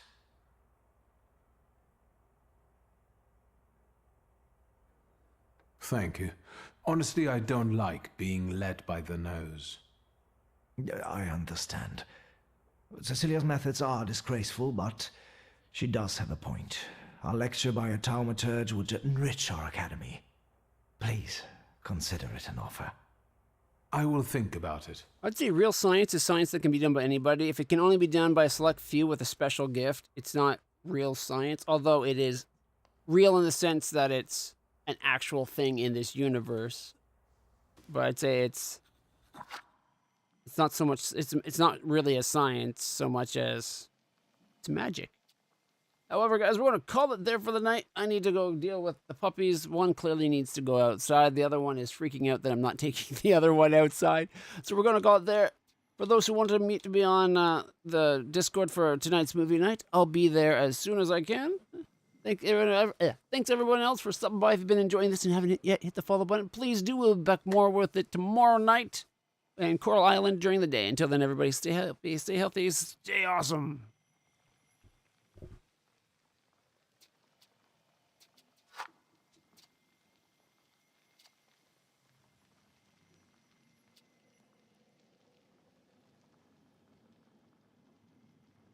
Thank you.